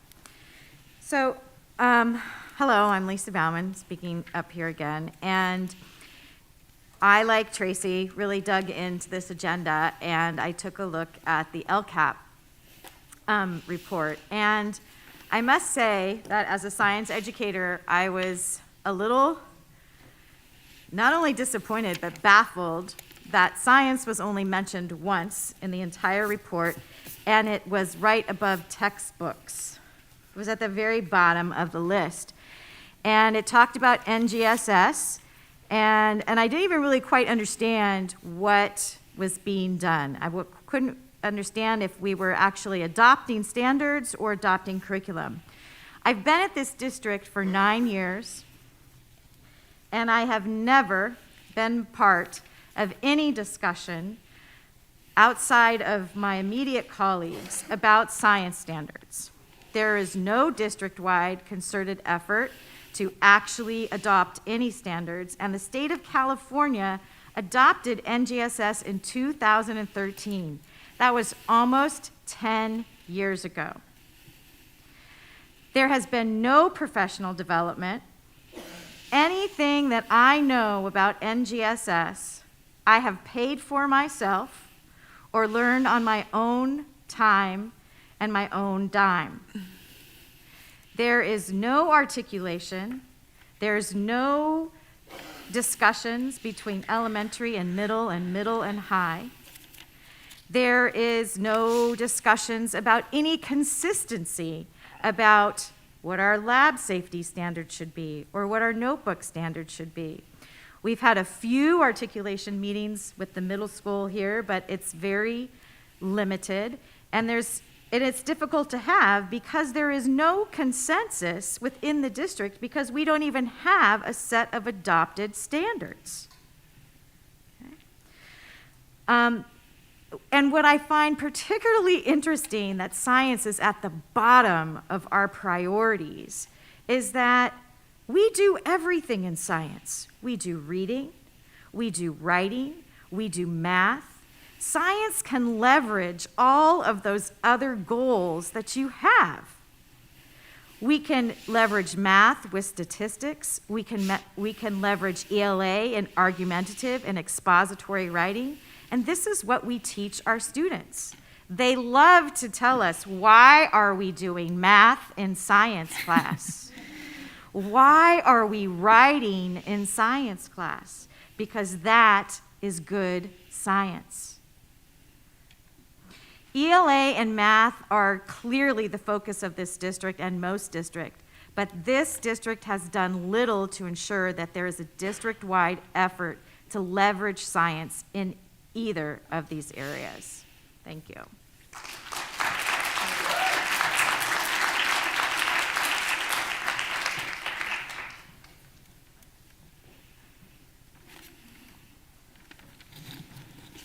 Joaquin Bernal.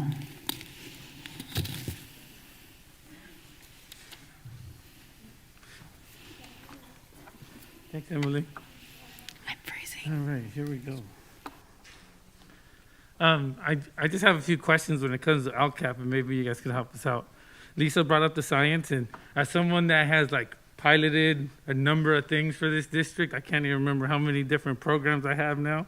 I'm just currently doing the ELA, so you'll know about that in a little bit. We're just trying to finish that, I should say, because COVID has been class size reduction for sure in my class, or at least the last month. So it was kind of weird to pilot a program at the same time as teaching during a pandemic. And to all the 9 people that did that, you guys are awesome. No kudos to me. I'm just saying you guys are awesome. I'm just crazy. I tell people this all the time. I like to change the stuff in my class. But I always think of a plan, like what is the thing that I'm trying to get my 5th graders to do? What are the skills that Mr. Gregoretti is waiting for my 5th graders to have when they get there, right? So I'm kind of thinking, like, can we actually talk about what the plan for our LCAP is? Can we make it like public knowledge more than just in an agenda like this? Like I'm looking at Ms. Mason's computer over the back of her, and I'm like, I do not have time to read that. Why can't we get like the bullet points like you guys did for the negotiation part onto the website? I'm just throwing some ideas out, because that would be awesome to have on the school district to try and acquire people to come to our district. Is, hey, this is what we do with our funding, or this is what we plan to do, instead of this like long document here. Oh my goodness, Ms. Mason, I'm gonna need your glasses for that, because that is a lot, right? You guys spent the money to show the negotiation side. Why can't we do the LCAP that way? Because maybe we could attain some of these families that go to Pengrove instead, or go to Petaluma for their science programs. And we're just talking science. We haven't even touched on the math that we do or don't do in this district. But let's think about that. This is why you guys are there. You have all these people on pay scale that are supposed to be curriculum experts. Give us that data, all right? Thank you.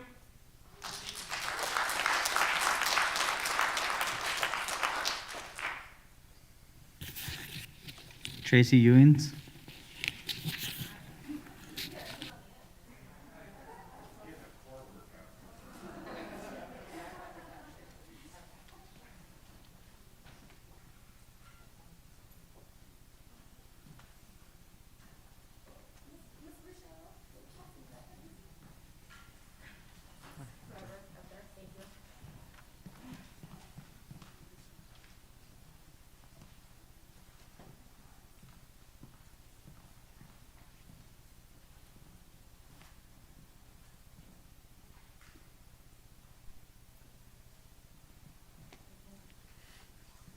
Kind of.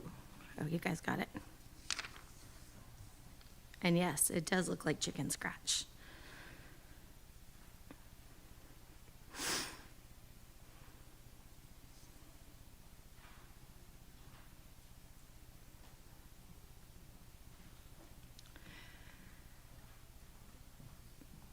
I am here. I'm Tracy Owens. I teach in the district. I live here. I'm here talking about the literacy district program that's on the next agenda item, and I kind of went through the. Tracy, I'm Yeah. going to stop you for a second, Yeah. and I really don't mean to be rude. I don't think I'm allowed to see this. Well, I don't have. I changed all the names on it. So these are not students' No, names? no. Okay, thank you. No problem. So on here, I have then put it in paper shredder afterwards for whatever reason. So anyway, I'll tell everybody what I put out there. So I'm here talking about the Literacy District program. A few months ago, I don't know what the program is actually, but there is a presentation. I went through the slideshow and I was like, these sound like great things. A few months ago, I talked about Walk to Read being gone, and it's still gone. And I talked about how Evergreen second grade team and the tragedy that like the crisis second graders are in right now. And I teach second grade, 29 students in my class. And how the second grade team at Evergreen, and I don't know what other sites are doing, put together kind of a makeshift walk to read because we had student teachers we were able to.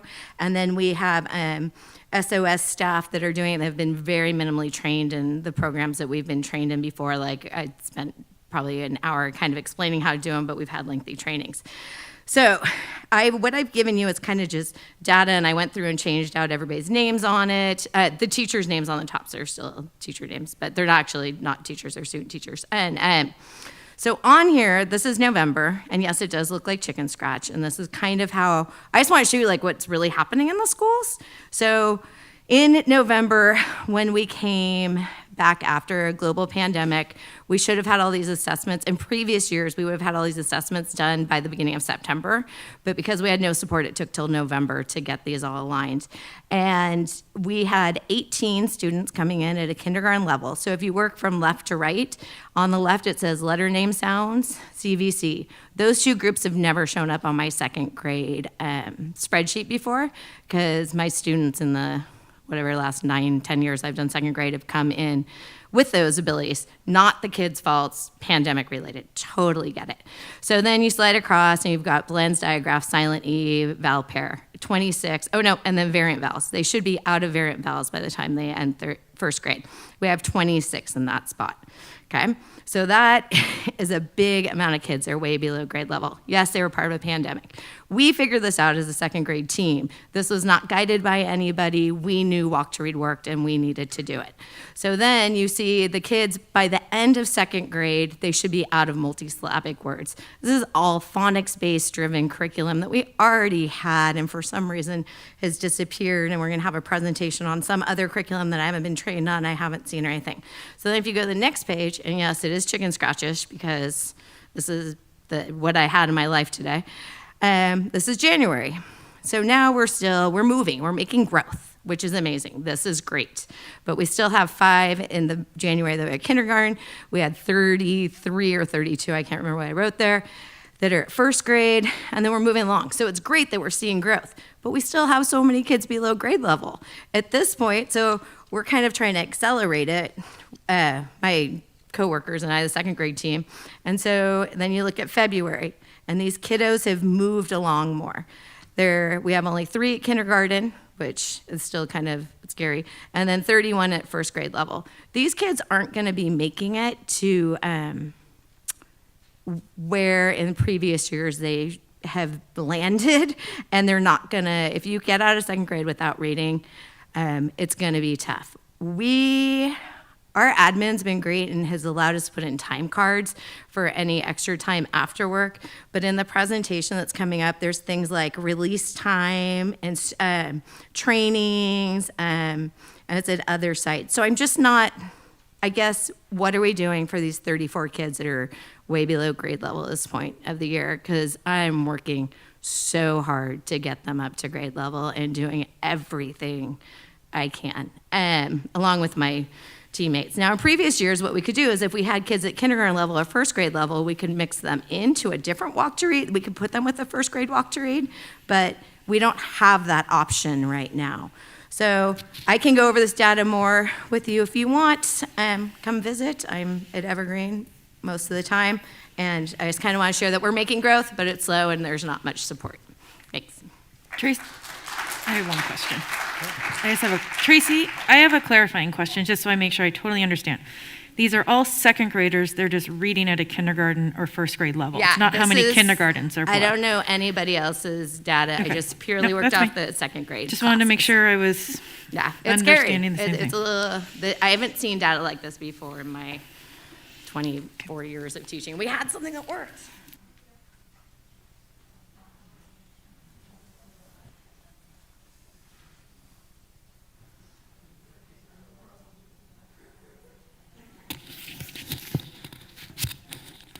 So 8A, the 2020, the 21-22 LCAP supplement to the update presentation.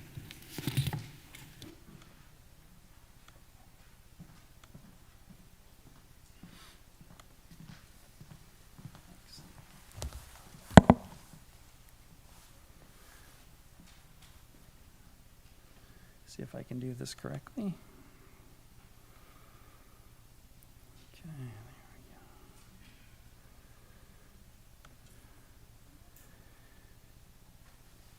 Okay.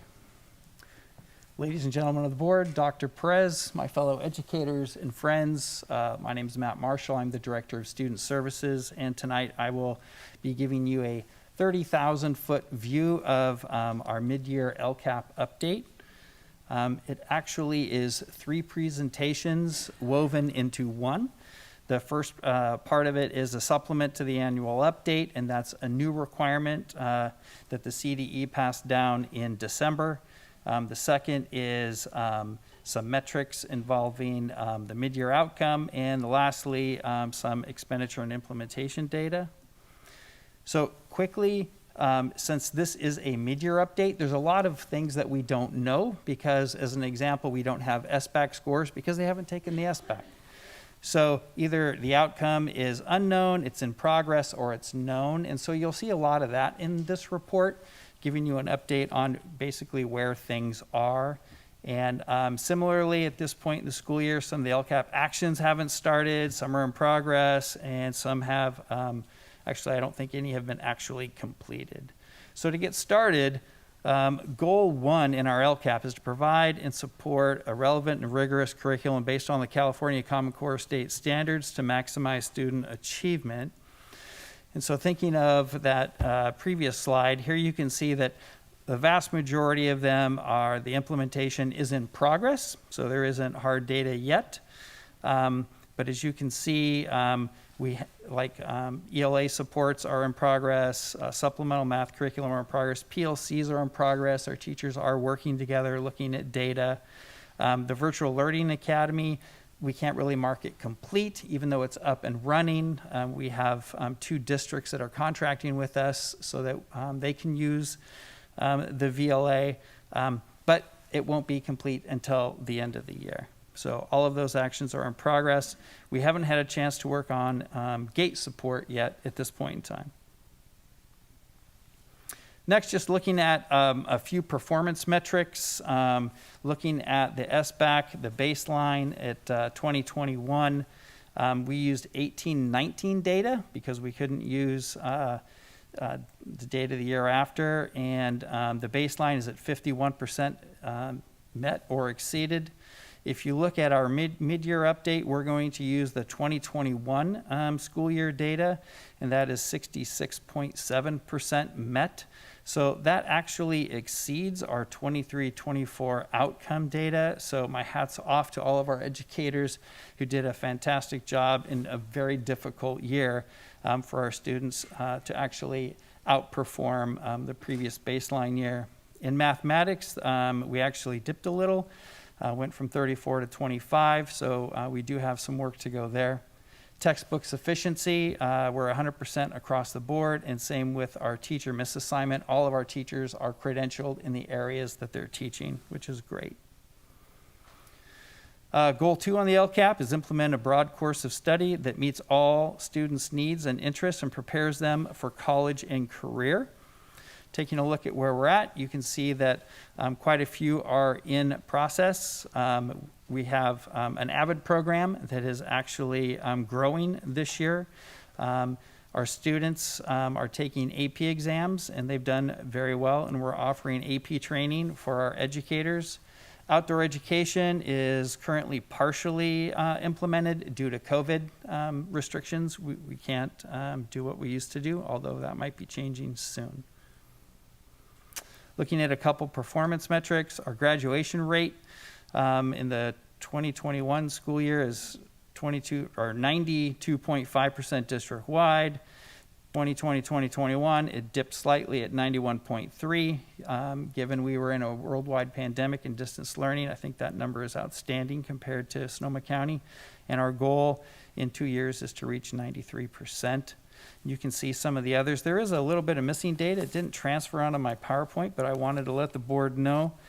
So if you wanted to take a look at the AVID enrollment, our AVID enrollment this year, right now, in 9-12, we have 212 students, and in grade 6-8, since we have 40 students. So that's actually, let me reverse that. In 9-12, we have 40, and in 6-8, we have 212. So we've had a huge increase in AVID, which is terrific. And finally, college and career readiness. The CDE has changed the requirements and how they calculate that, so our IT department is feverishly working on getting that data. LCAP Goal 3 is to create and maintain optimum learning and working environments for students and staff.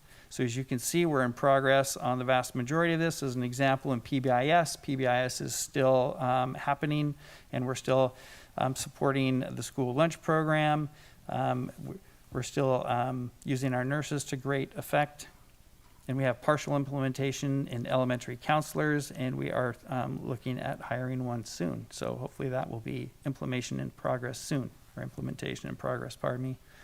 LCAP Goal 3, performance metrics. Chronic absentee rate went from 9.4 to 9.8, so just up a little bit. Our goal is to get that down to 6%.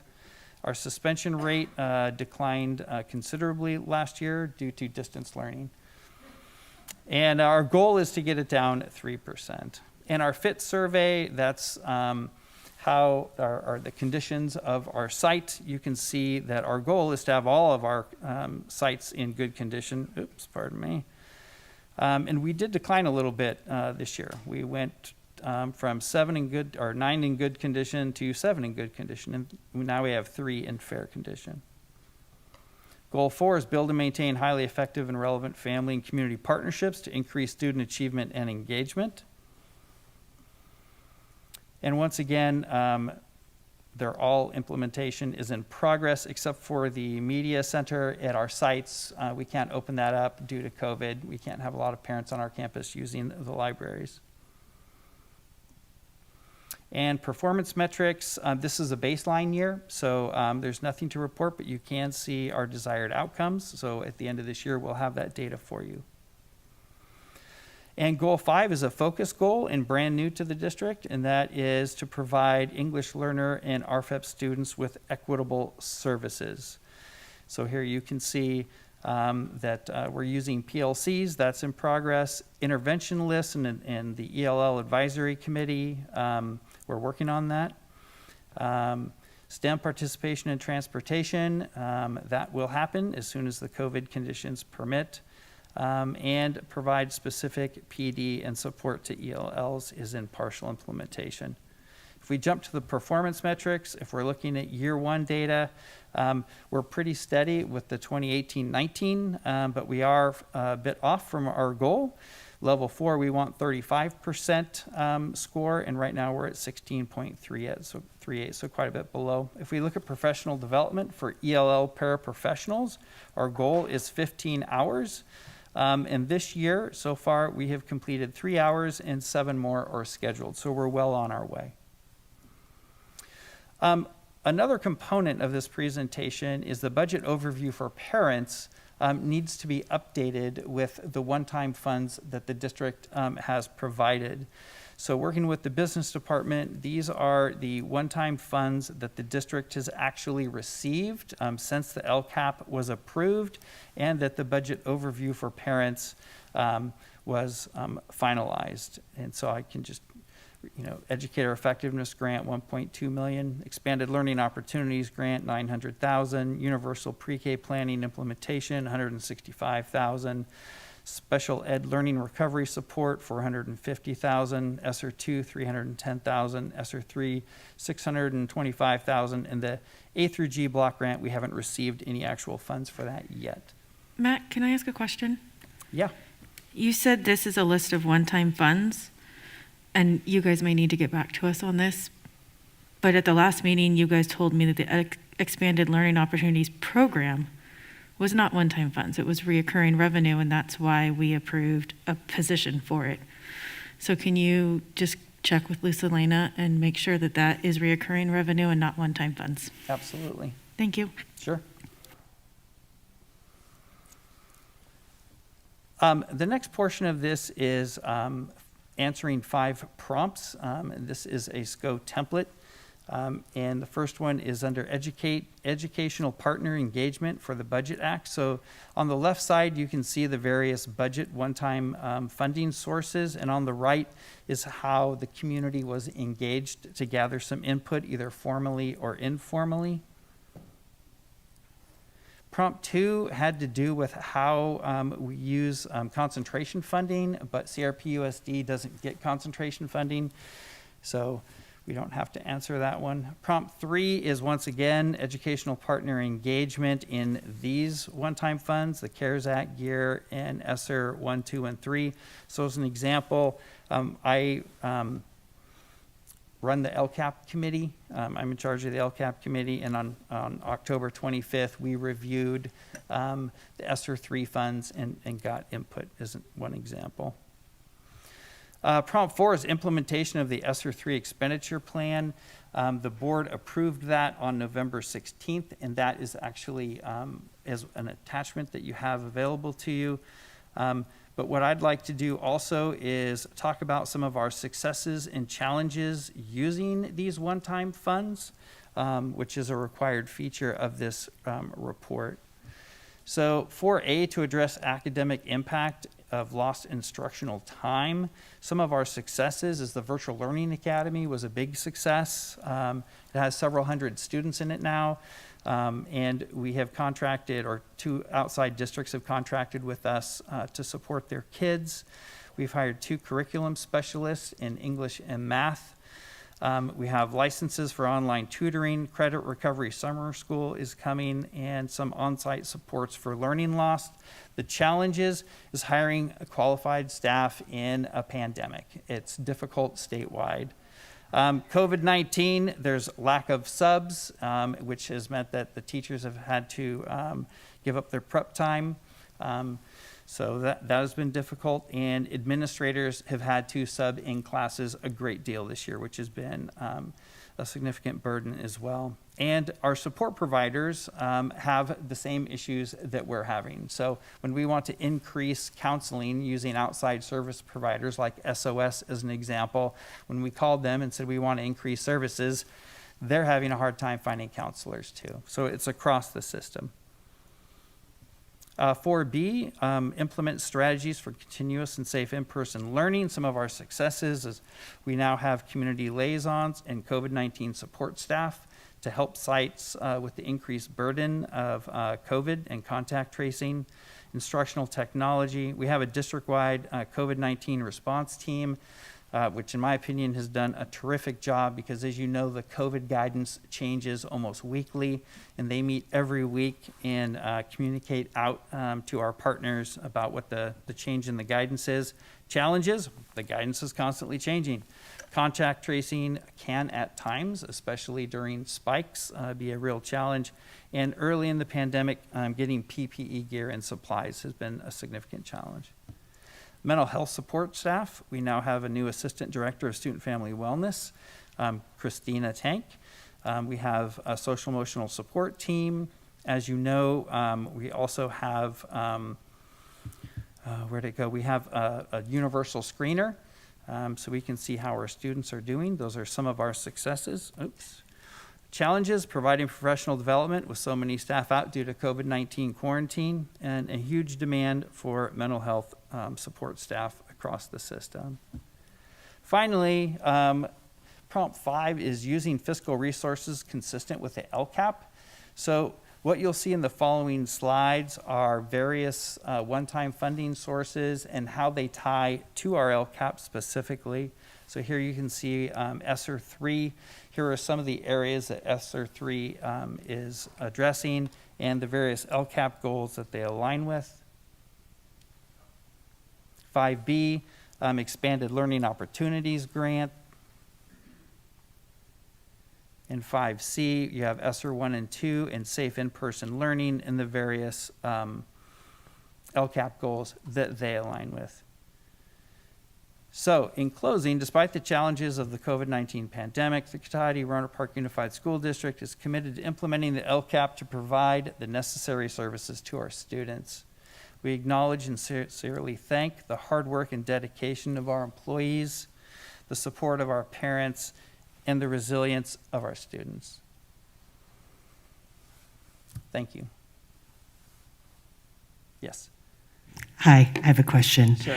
We heard from a couple of people tonight that they were not involved in the LCAP process, particularly science. How do teachers and staff get involved and be part of that LCAP committee? I'd be happy to have them on the LCAP committee. Absolutely. If you'd like to be on the LCAP committee, since we meet virtually, you are very welcome. We ask for input at every single meeting. I'd love to hear from you. So I can get something out to all of our educators. That would be great. Yeah, absolutely. More Thank input, the you. better, sure. Okay, thank you. Matt.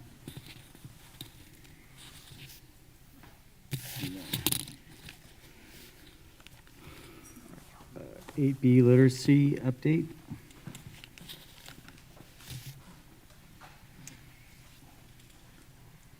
This is a multi-presenters. We have Katie Larkin, who is curriculum specialist. We have Melissa Quinn, principal at LJ. And do we have another one? Provide that scope of what's happening in literacy in elementary and as well as middle school.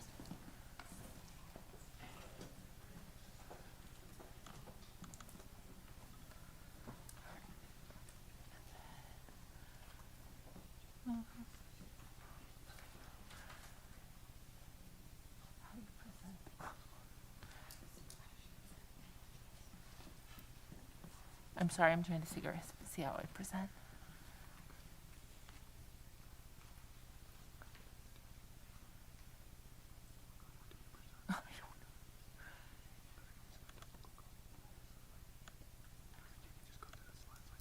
Is that okay? Okay. Good evening, Dr. Perez, esteemed members of the board. I'm Catherine Larkin. I'm one of the new curriculum specialists for the district, and I'm going to be going over a district overview of our literacy programs for this school year. Our objectives are how CRPOSD is using local assessments, implementation of Fontes Pinnell that will be presented by John Reed, the high five strategies that will be presented by Lawrence Jones, professional development that has been provided, and our ongoing next steps. In alignment with our LCAP goals, we are focusing on LCAP Goal 1, providing and supporting a relevant, rigorous curriculum based on the California Common Core State Standards to maximize student achievement. LCAP Goal 2, implement a broad course of study that meets all students' needs and interests and prepares them for college and career. And LCAP Goal 5, which is the focus to provide English learner and RFEP students with equitable services. So as a district overview of our assessments, we give 2 main assessments in TK5 throughout the school year, which is the core phonics screener that we're using as a progress monitoring system right before report cards are being given. It focuses specifically on students' phonics skills and their ability to decode words and know different spelling patterns. And then an assessment that's being given K8 is the Easy CBM that has 4 main subtests, letter names and letter sounds.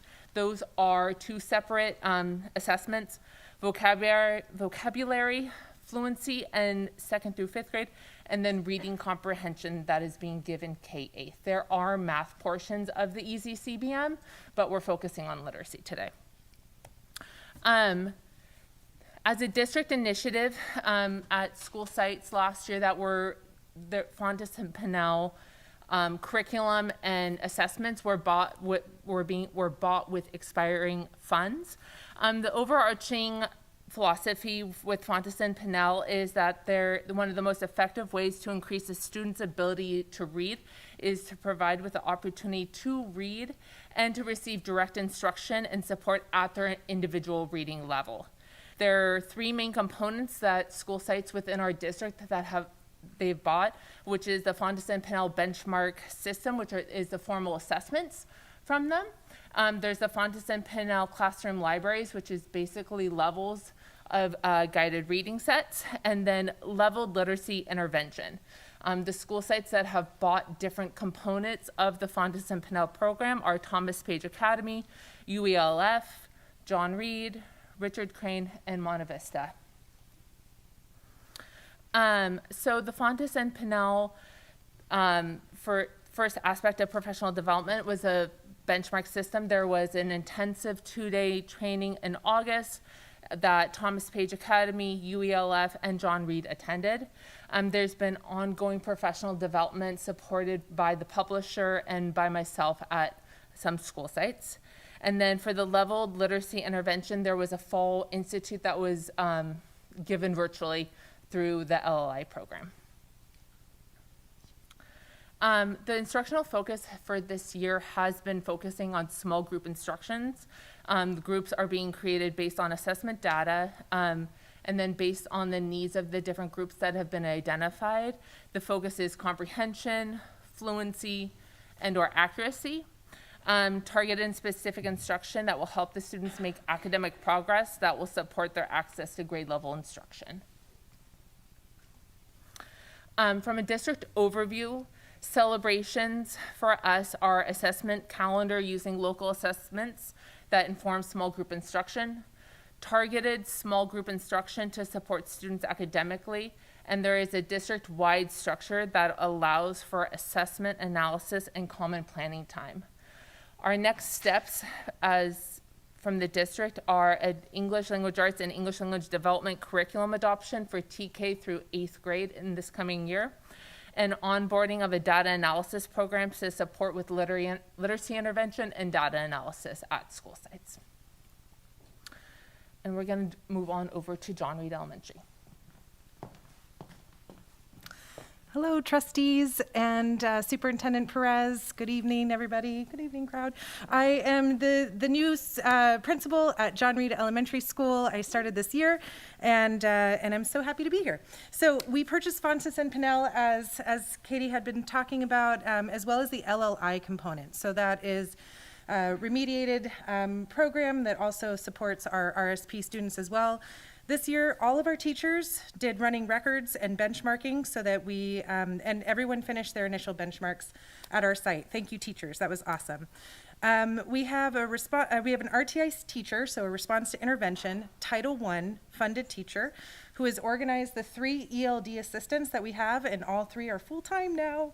And so they are meeting in homogeneous reading groups. So they're pooling, and how we determine how they're grouped.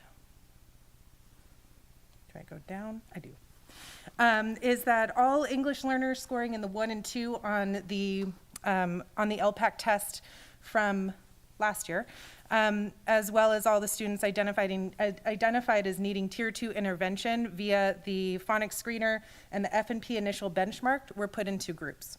So teachers are also starting to pool groups and utilize our support staff, our SOS support staff, to also help facilitate small reading instruction groups. So looking at our staffing and time, we have 1 credentialed teacher, we have 3 EL assistants, and 2 RSP teachers who are using the LLI program full time. Right, there's just kind of a summary of the time that each kid spent. So 30 minutes for the primary and 3 through 5 for those upper kids. The staff receives 6 days of Fontes and Pinnell LLI Multi-Day Institute, as well as ongoing trainings, as Katie had also outlined. Just to give you kind of a summary of what it looks like on our campus is that nearly 1/3 of our students are currently in targeted small group reading instruction groups daily. The second round of running records and benchmarking was completed in January. According to our benchmark scores as well as the EasyCBM, we've identified at least 2/3 of our students at John Reed would benefit from this RTI program. English learner assistants have had the opportunity to also participate in PD, and teachers are using release time to continue to benchmark students because it is a timely process. Thank you. And then finally, here's some quotes from our kids. The kids love the books. They love working in their small group. They love working with Miss Bunner. And as you can see, from the mouth of the children themselves, they love their groups. And they think that it's fun stuff. On to Lawrence Jones. Good evening. I'm Melissa Quinn, the principal at Lawrence Jones Middle School, and this evening I get the opportunity to share with you the product of a bunch of hard work that my staff has developed, this comprehensive literacy program. These are what I hope you walk away with tonight. Actually, there's several of my ELA teachers represented in the crowd tonight, so I just want to recognize them because this is literally born out of their PLC time, staff meetings, and department time. So when I came to LJ in the spring of 2019, we were approaching the pandemic. We knew we were going to be starting the school year off on distance learning. That being said, we were obligated to address the needs of the students in our community. And so the first thing that we did was when we came back as a staff, we reviewed our most current CASP data, which was back from 2017 and 2018. And as a group, we looked at what are our strengths and what are our areas of weakness or areas of identified growth. And ultimately, what we identified was that we really wanted to see more growth with the students who are not quite at standard or who are slightly below standard. And within that population, students with disabilities, ELL, and socioeconomically disadvantaged students are disproportionately overrepresented. And so as a group, we made a commitment that we wanted to really shift this trajectory, and we were going to go about it in a strategic manner. And this is really where the English department came in. Year one, it was led by Kay Hawkins and Jill Finnerty, and then this year the work has been continued under the leadership of Kay Hawkins and Justin Otero, again in conjunction with the entire department. So ultimately, we are aligning our goals with the district's LCAP Goal 1, and I think that Kofi Annan stated it best. Literacy is, finally, the road to human progress and the means through which every man, woman, and child can realize his or her full potential. We could not agree more. And therefore, we have chosen to adopt proven strategies on a school-wide basis.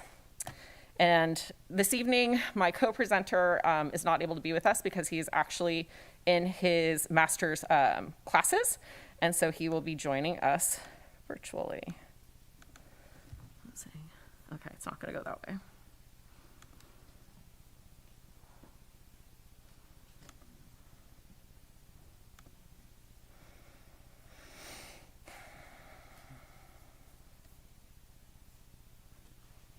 This is not opening. It's right here, right? Yep. It's not. It's just right there. So click on it. So now I'd like to introduce Mr. Justin Otero. Again, he is one of our English department chairs this year. Oh. Booth has audio. So tonight I'm just going to give you a brief overview of the middle school high five, the what, why, and how we're using it at LJ, and then kind of go over a few of the resources that we've been using this year to implement this program. So we call it the basics because it's kind of the basic 5 strategies that we think across the grade levels 6th through 8th grade and beyond students should know. It's a set of 5 reading strategies based on Amy Goodman's article, The Middle School High Five Strategies Can Triumph. So it's a pretty in-depth article. She is a literacy specialist, and she implemented these 5 strategies across 9 schools, I think. So it had a reach of a few thousand students, and it was very successful for her district. On a basic level, the what, it's a way to improve reading comprehension as well as elevate the importance of reading and writing in the content areas for students. As we know, Common Core, a big part of Common Core is getting reading and writing into all the content areas. It's made up of before, during, and after reading strategies, so it addresses all parts of the reading process from beginning to end. Teachers systematically use a given strategy within a particular time frame. So originally it was a 10-week time frame, so 2 weeks to introduce each strategy and 1 week there in between. as kind of a check for understanding for teachers and students.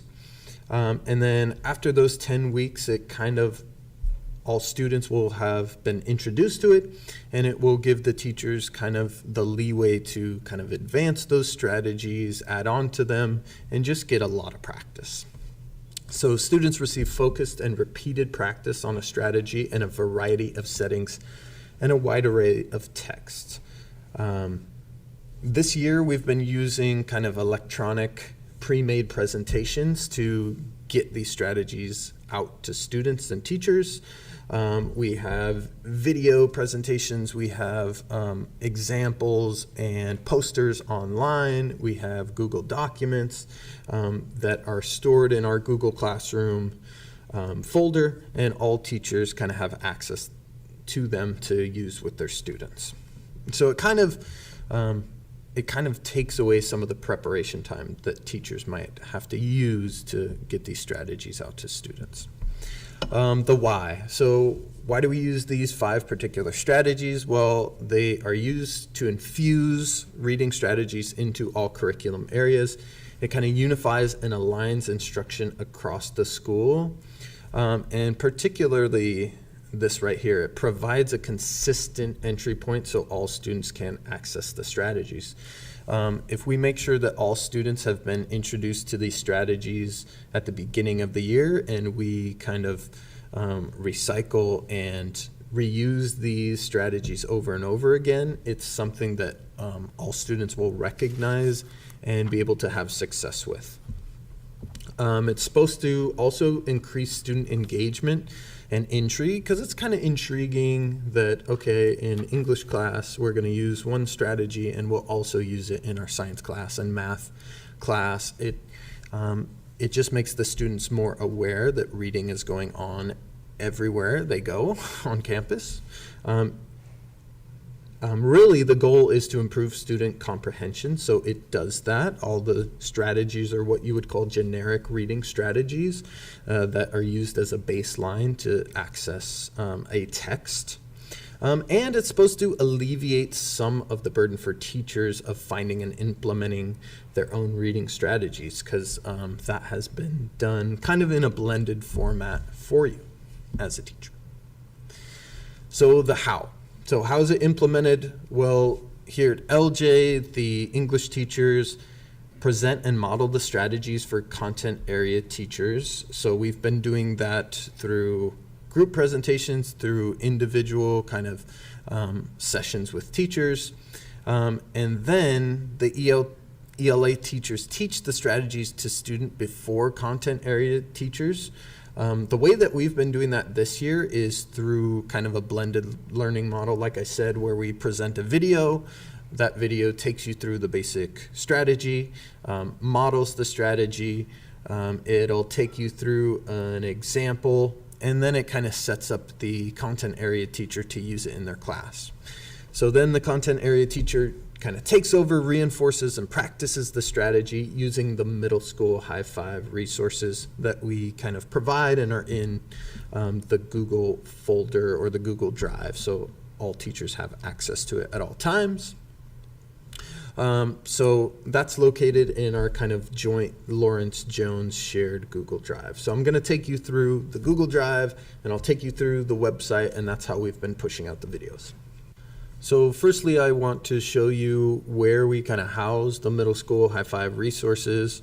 And I think the easiest way to house the resources are on a website. So for us, we keep it on the LJMS English department website, but it can also be kept on the school page. If I scroll down here, there should be an access point at the very bottom. It says middle school high five. It's also its own kind of dedicated page on the website. So I'll click one of those, and it will take me to the main page, and that's where all the resources are. They're also housed in Google Drive, so if teachers want to access all this information, it's also there as well. So it has different sections. For example, the first section is just answering the question, what is the middle school high five? That's for teachers and students. And then it also has the presentation that I went over earlier, the what, why, and how of the middle school high five. If we scroll down, that's where we start seeing the resources. So these are the 5 strategies. So each one of these colored rectangles is linked to one of the strategies or a part of the presentation about the middle school high five. So if I click on strategy number 1, for example, it'll take me over to the basic strategy, which will give me a definition of what this strategy is asking me to do as a student or teacher. It also has a graphic with steps. If we scroll over, there will be a poster or something like a visual, so you can kind of see it in action a little bit more. And then lastly, we'll have a graphic organizer. So some way to organize my thinking as I'm practicing this reading strategy. So each one of those strategies is outlined here, from read around the text all the way to VIP/sum it up. We're also working on video tutorials for each of the strategies. So we as a department have come up with a video for each strategy. So this is what we've been pushing out. We've been pushing them out during first period during the video announcements. So first period teachers and all the content areas are showing this video, and that's kind of their first round or their introduction to the strategy, and then all of the content areas are reinforcing that throughout the weeks as they're being presented. So they range from about 5 minutes to, I think the longest one's maybe 7 minutes. But they pretty clearly introduce the strategy, give you a model of how it's used, an example, and then it kind of leaves the next steps up to that content area teacher. If you scroll even further down, we have the background, a link to the article, and how we as a department kind of came up with this program.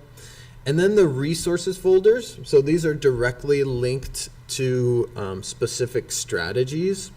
And you can see that some strategies, so strategies 1 and 2, were kind of our big focus starting off. So we have a lot more resources, and content area teachers kind of put in specific resources that we can use, and we'll be filling out the rest kind of as we go along.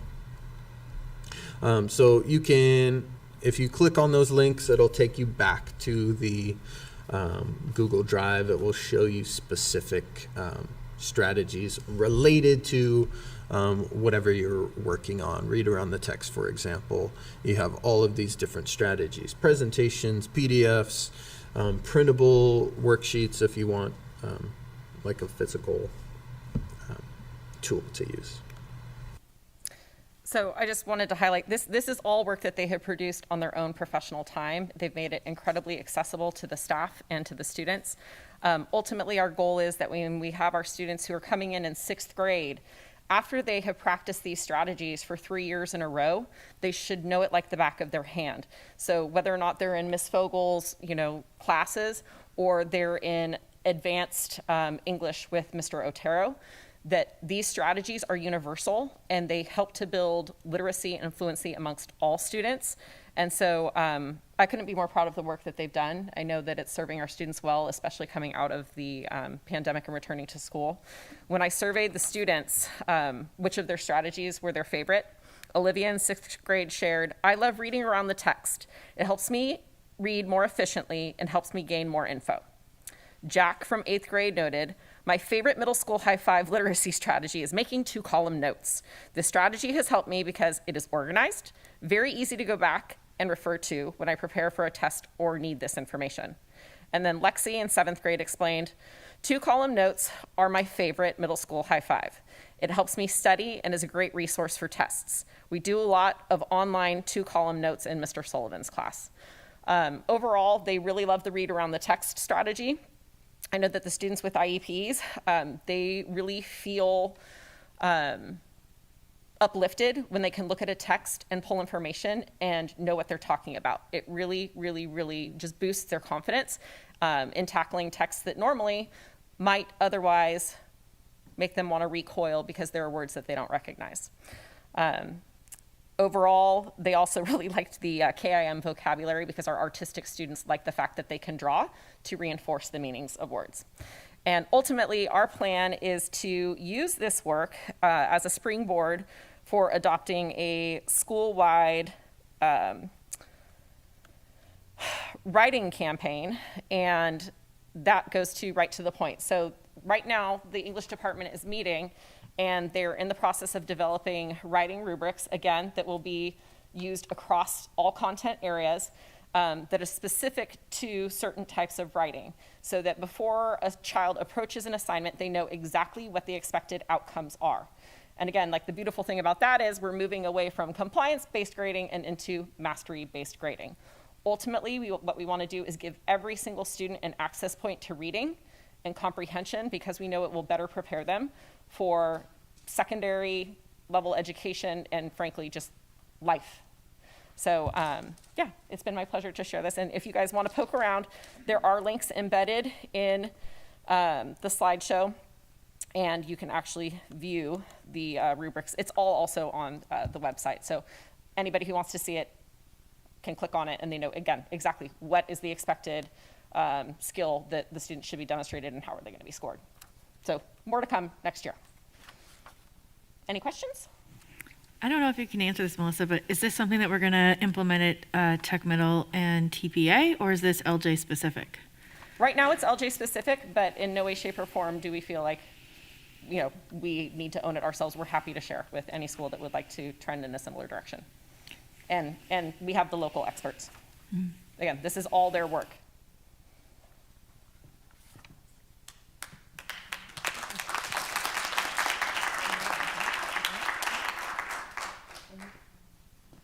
Any other questions? I think it's super cool that you're doing it in-house.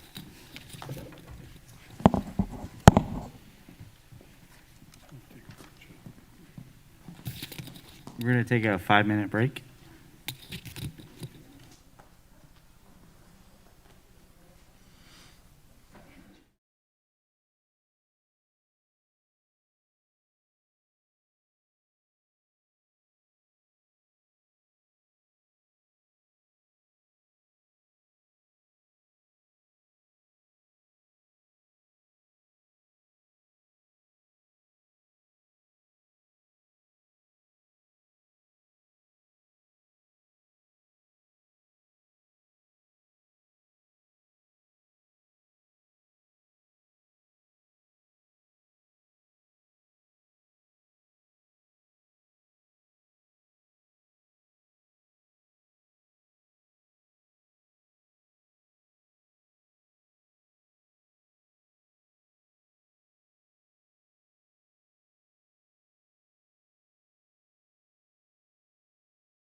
Reconvene. Take your gavel and bang it. Number 9, Personnel Services. Joaquin, would like to comment?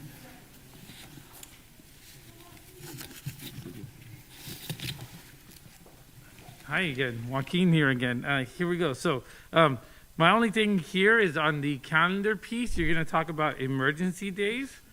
As part of the bargaining, one of the bargaining people for RIPSIA, when do you want to meet for that? We'd love to get that figured out, and we'd love a definition. Like if the board could give us a definition of what an emergency date is and how it works, that would be awesome, because that would make negotiations that much faster for us.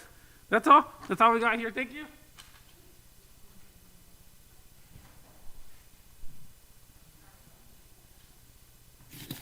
Tracy Ewens.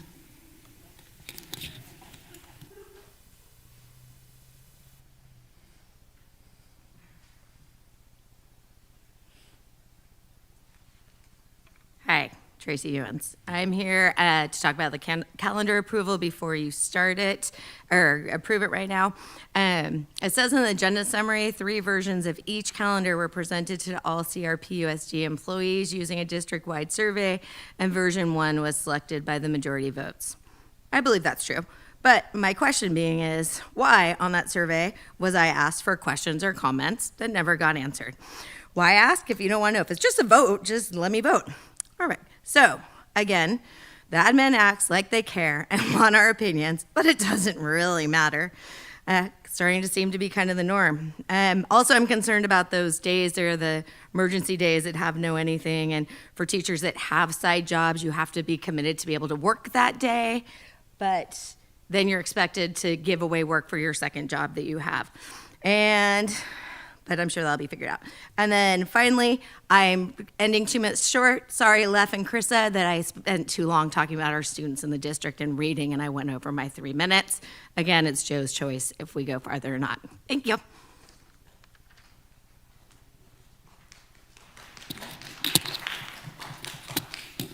Approval of school calendars for 2022-2023. We had a calendar committee that looked at different versions of the calendar, and this is what has been selected and before you for approval. The emergency days are something that is suggested by CDE that we add to our calendar should we have to make up days. We are required to provide 180 days of instruction, and therefore we need to add extra days should we have a shutdown or some sort of emergency that requires us to close schools. So that's why they're in there, and they are subject to negotiations. So if they're subject, oh, sorry. Hold on, I gotta put myself back together. No, I don't have, I gotta put myself back together, sorry.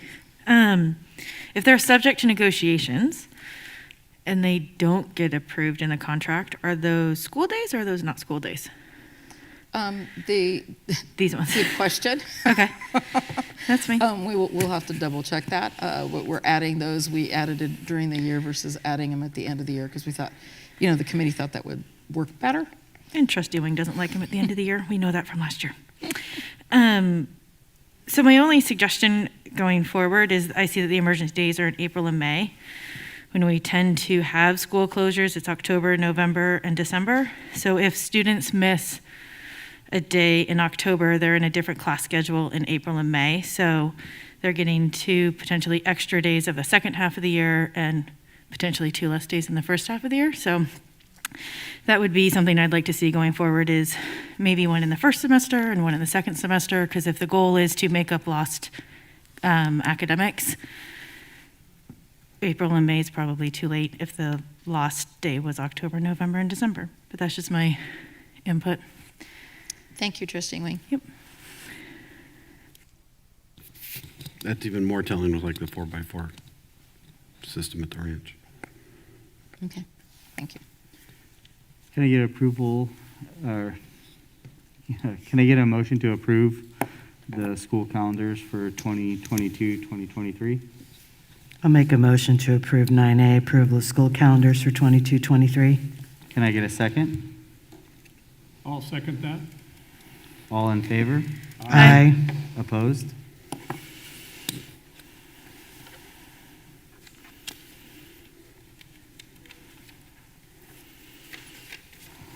No public comment for number 10. 10A, acceptance of the audit report for the year ending 2020. Thank you. The year ending June 30th, 2021 audit report is attached to the agenda, and you also have a hard copy on your dais. We have Paul Pham here from Chauvin and Associates, LLP, here to give a short presentation and answer any questions that you might have around the audit. Thanks, Paul. All right, thank you, John, and thank you, Board, for inviting me out to share with you the results of the June 30th, 2021 audit. I'll start out just noting some of the key financial highlights for the year, and then I'll get right into the audit results and then open it up for any questions. So if you look on page 7 of the report that you have in front of you there, on table 1, you'll see that the current assets were down by $6.2 million. Well, capital assets went up $4.3 million. And that's mainly due to the spending down of the bond funds for the construction projects that you guys have going on, so that's expected there. You'll also see long-term liabilities were down $5.4 million, and that's just simply from paying down your bond principal. And on the next page, page 8, in the statement of activities, the big key thing there you'll see is that the program revenues were up $5.5 million, and that's really from the CARES funding as part of the COVID response. So that's the cause for that big jump there. The general fund, the funds on table 4 of page 10, you'll see the general fund there. It did increase $2.9 million. The district's at a healthy 3.9% reserve. Lastly, I wanted to just point out that in fiscal year 21, there was a new GASB pronouncement, GASB 84, which changed the accounting treatment for fiduciary accounts. And in your district's case, that would be your ASB accounts. So you'll see that there are no longer any fiduciary statements. And on page 8 of that table 2, you'll see there's a prior period adjustment to reflect that implementation. So going forward, the ASB accounts that you guys currently have will not be presented separately like they have in the past. As far as the audit results, from the financial statements, we issued a unmodified opinion, which means that the financial statements were fairly presented in all material respects. And then with the internal controls over financial reporting and compliance, our audit did not identify any deficiencies in internal controls over financial reporting that we considered to be material weaknesses, and our test disclosed no instances of non-compliance or other matters that are required to be reported under government auditing standards. When it comes to the compliance, the district complied in all material respects with the compliance requirements of state programs.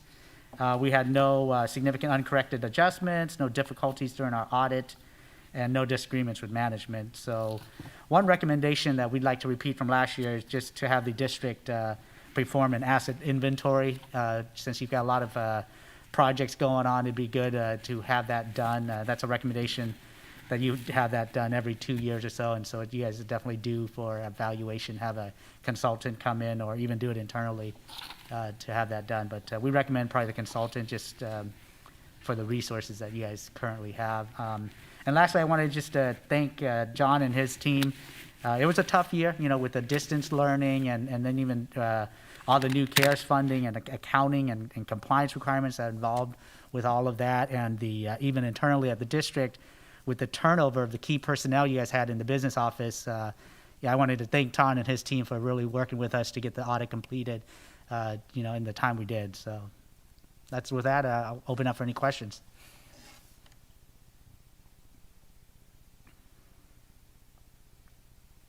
The recommendation that you have for the asset inventory evaluation, John, is that something that we have to put into like an agenda item or something for it to happen in the future? So I'm searching for some firms that can do this work for us and in a timely manner. So when when I do find one that I'm happy with, we'll bring that contract to you at that time. Okay, thank you.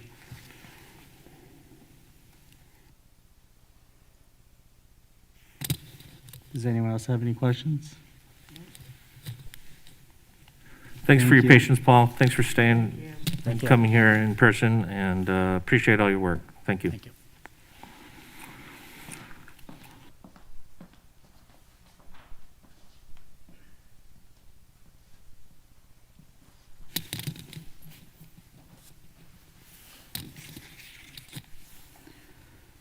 Approval of resolution 2022-10 authorizing the issuance of sales of 2022 general obligation refunding bonds. It's a presentation. So while we're getting Greg up here, he's going to be presenting online here. One of the many calls that my office gets is around what people have to pay for the current bonds that we've issued. And I called Greg and I said, "Hey, Greg, we need to do something about this." And potentially, back when we started talking earlier this year, there was an opportunity, or there are opportunities to refinance or refund some of the bonds that we have outstanding, and that can save our taxpayers millions of dollars, depending on the timing. So Greg will talk about the timing that we potentially might be in now or in the near future, but we wanted to set it up so that we can move on it if the timing is right. So I'll let Greg explain that. This is Greg Isom of Isom Advisors. He's our one of our financial advisors. So, and I've been working with Greg for many years in several districts now. So I was glad to see that we worked with him here as well. Go ahead, Greg. Great. Can you hear me, John, or no? Yeah, you were good. Okay. Just wanted to make sure I'm not on mute or I'm talking to myself or I'm coming across super weird. Super excited to be here on Zoom and to be, meeting with districts again and not dealing with COVID as much as we normally are. So what we have before us is the resolution to approve selling the refinancing of bonds. This is from the 2014 bond election that took place. And so I know there are some board members that have been there when we've refinanced bonds in the past, and there's some newer board members who have never been part of this process. So when a district sells bonds after voters approve a bond election, there are certain parameters that are set up in the legal documents that allow the school district, through the passage of time, they're allowed to call the bonds back from the people that bought them back in 2014 and 15 and 16. And you can actually take them back and then offer them at a lower interest rate than what currently or what they originally were purchased at. So because of the passage of time and because of, the low interest rate environment that we're in, even though the market's been a little crazy, the district has the opportunity to refinance the 2014 bond sale of A and C. Okay. And as John was mentioning, we've been kind of monitoring this thing for the last 3, 4, almost 5 months. And because the interest rate environment is just so volatile, it goes up, it goes down. At one point it was at 3 million. We're like, "Hey, John, we should do this." And he says, "Yeah, let's do this. Let's meet the superintendent." And then by the time we're about to get a meeting set up, it went down to less than $1 million. I said, "Wait, never mind." And then we kept playing the seesaw game until finally I said, "John, what we need to do is just get everything ready and teed up so that when the interest rates allow, we can actually refinance these bonds and save taxpayers money." And so we ran the numbers today. And actually right now they're at about $2.1 million of taxpayer savings. So kind of, not at the high taxpayer savings watermark, but not at the lowest. So actually financially right now, it pencils out to do it. It's $2 million. And what we're proposing on doing is eliminating the 2045 bond payment completely, as well as lowering the debt service every year that the taxpayers pay to the tune of about $20,000 a year, for the next 20 to 23 years. So unlike when you refinance a house, how you typically, you're going to get a new loan, 30 years. when you refinance bonds, you actually either keep the same term that exists or you actually eliminate the years. And that's what we're actually kind of doing, a combination of both. So each year there should be a little teeny deduction on everybody's tax bill, as well as we're eliminating the final year of debt service payments. So that's how we get to the $2.1 million. This resolution that's in front of you guys is what allows us to keep the process going, do the credit rating where we kind of get the credit score of the district's bonds, which is kind of like what allows us to go out to investors and they say, well, what's your credit score? And that determines what interest rate you're allowed to borrow at. And then hopefully, as I said, in 30 days, if everything goes well, we can lock in these rates and save the over $2 million to the taxpayers of Cotati-Rohnert Park Unified School District. So this resolution is there.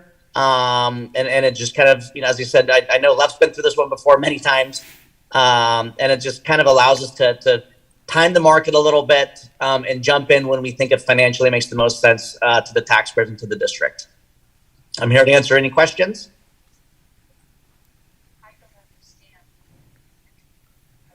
How long does the process take? In the perfect world, it takes around 2.5 months from when the district says, let's do this, to locking in rates and closing the deal, making it official. We are at probably like the 5-week mark of the 2.5 months process. We're kind of right in the middle of it because we can't really do anything until the resolution gets approved. Because once the resolution gets approved, then we're allowed to go get the credit score. Then we're allowed to do all these calls, the due diligence call with the banker, and that's when we can do the pricing call with the banker. But we can't do anything until resolutions get approved. But we're kind of right in the middle of it. Rates have been going up on the long end, but it's actually with them going up on the front end as well. It's kind of helped out with the negative arbitrage play. So like the savings haven't been really that dramatically changed for the school district. But we could probably try to speed it up, by another week and a half, but we're probably at least a month away from closing everything. The plan is to do the credit rating, I believe, sometime next week or the week after. Then once we get that, we have to wait 7 days because that's how long it takes. And then we can lock in rates the following week, assuming everything goes well. So unlike your house, when you refinance it and you can take equity out, the district's not actually receiving any additional revenue from this. We're just helping out the taxpayers that pay property or the bond taxes.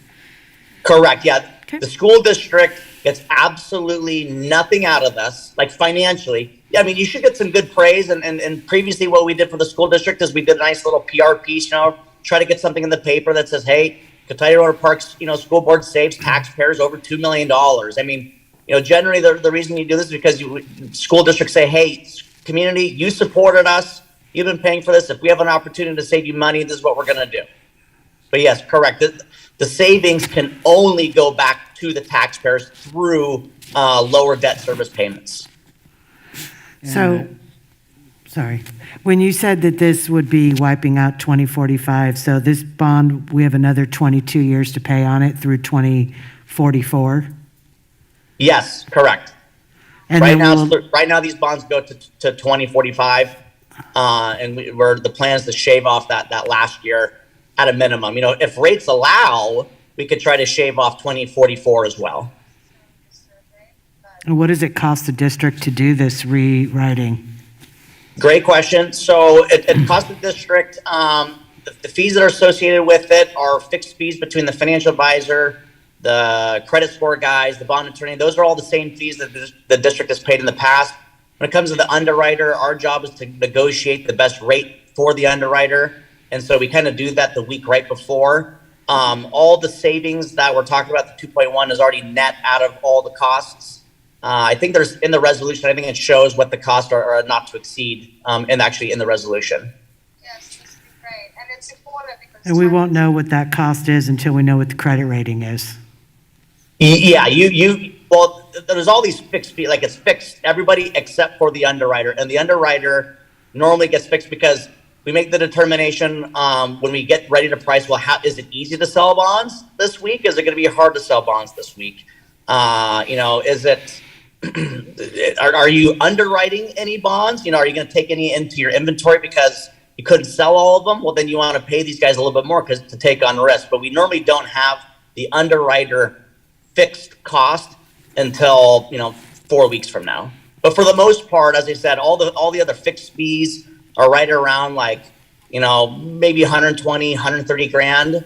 Probably more like 140. And then the underwriter, they just work off of a percent of a certain percentage point of what the actual bonds sold are. But we don't negotiate that till the very end. But as I said, all these costs, the district does not pay any of these costs. These costs come out of the bond, just as every other refinancing or bond sale has been for the district for the last 20 years. That was going to be my next question. It's no cash out of our general fund. It's attached to the bonds. No, the general fund money is nothing. Okay. Thank you. Yep, thank you. And so what's the potential savings? Again, we're talking $2 million? Right now, we ran the numbers today. Like if we could have locked in the rates today, I think we're at 2.1 million. But once again, as John mentioned, the savings have been anywhere from 800,000 to 3.2 million over the last 3 to 4 months. So does that change? As long, I think I have like an internal goal of, at least like 1.8 million would be my bare minimum that I would probably do. Because we could always wait a little bit too. As I said, for the interest rate, to go down, there's all this talk with the feds raising rates. Well, what does that actually mean to the bond market? Nobody knows right now. So I think people are kind of on a little bit of a pause. And I think things will get clear. But if we could net the $2 million, I'd pull the trigger immediately. So question, every year on my property taxes, I pay for this beautiful building we're in and all the others. As a portion. So we're not talking about if I pay X amount of dollars this year and lowering that, we're talking about chopping a year off the end, correct? Correct. So, for example, if I had a house payment of $500 a month, and what we're doing is I'm paying off that house payment or paying off those bond year payments a year sooner. Yeah, sooner, So eventually that $500 is going to drop off. Yeah, I mean, for example, nobody's going to call you guys and say, "Hey, thank you so much," because years 1, 2, 3, 4, 5, most people won't even notice anything on their tax bill. It may be a 25 cents per 100,000 of assessed valuation. But as I said, it's when everybody puts all these quarters in one big bucket in Kentucky Runner Park, that's where that $20,000 a year comes from. And then we're structuring it in a way so it's like, hey, everybody put in your money into this bucket for the next 20 years. And then not only are we going to have those savings, but on that final year, we're just going to eliminate that payment completely. And the final payment is how many years from now? I'm just going to see if we're talking about right now we're in 2022. So there's 23 years left to be paid on these bonds. And we're saying, let's eliminate the final year. Yeah, no, I know. That's just the 24. We have a huge liability out there for bonds for all of them. So, yeah. But it's obviously it's a great thing to do. It's a wise financial thing to do, and fiscally, it's something we every agency that has this shouldn't ignore that, because we're not extending the time. We're not taking money out and buying a boat or a car or something refinancing. We're fiscally being responsible for our citizens that are paying for all this, these fabulous facilities we have. So this is an authorization for you to do this at some point in the future, right? So I'm sorry, repeat? This is an authorization for you to do this at some point in the future. Is there an end date if we don't exercise this within 60 days or 365 days? Does it just go on forever? Does this bond go on forever? No, this resolution. When we say, yes, you can go ahead and do this. 6 months. So it expires in 6 months, the resolution? Yeah, so the resolution is good for 5 to 6 months. And the reason it's good is because that's how long generally the rating credit score report is good for. And if we okay this resolution and it's good for 6 months, you can do this once. Can you do this multiple times, or this resolution only allows you to do it once? This resolution allows you guys to do it once at this time, and then, so typically in the original resolution that was approved by voters, or that the board approved, it was like, 8 to 10 years is the time period before districts can actually refinance the bonds to realize savings. So the law says that you can refinance as many times as you want as long as it generates savings. But unlike a house mortgage where it's like, hey, I just refied from a 4% to a 3.8%. Well, hey, oh my gosh, I can now go to a 3.2%. Bonds are different to where, as I said, there has to be a passage of time because of a call date. And so the call date for these specific bonds, we refinance this now. We're looking at another 8 to 10 years for these bonds. Having said that, though, there's other bonds that we have refinanced 3 years ago for you guys, or 6 years ago. And then there's the 2018 bond or 2016 or 18 bond that was passed. Those bonds will be able to be refinanced to save taxpayers money as well. So these specific ones here, this is our one shot in the next 8 to 10 years.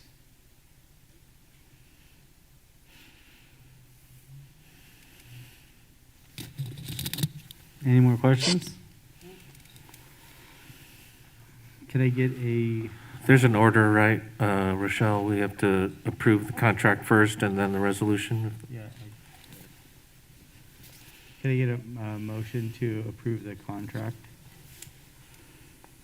to authorize the issuance of the sale of the 2022 general obligation refunding bonds? I'll make a motion to approve the contract for item 10B. Can I get a second? I'll second that. Roll call vote? Trustee Brown? Yes. Trustee Chimino? Yes. Trustee Gillis? Yes. Trustee Nelson? Yes. Trustee Wing? Yes.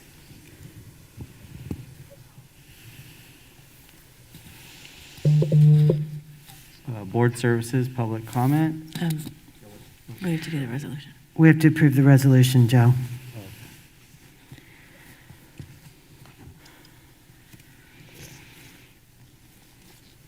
Yeah, can I get a motion to approve the resolution?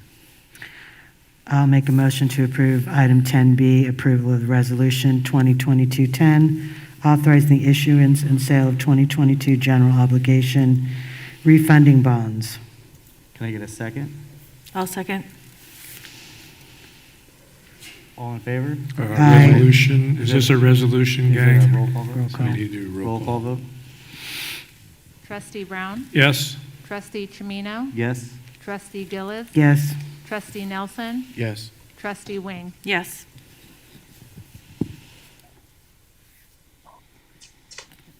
Board services, public comment? Thanks, Greg, for staying up past your bedtime. Thanks, everybody. Cross your fingers, rates stay low. We'll report the good news hopefully sooner rather than later. Thanks, Greg. Thanks, bye. Lisa Bauman?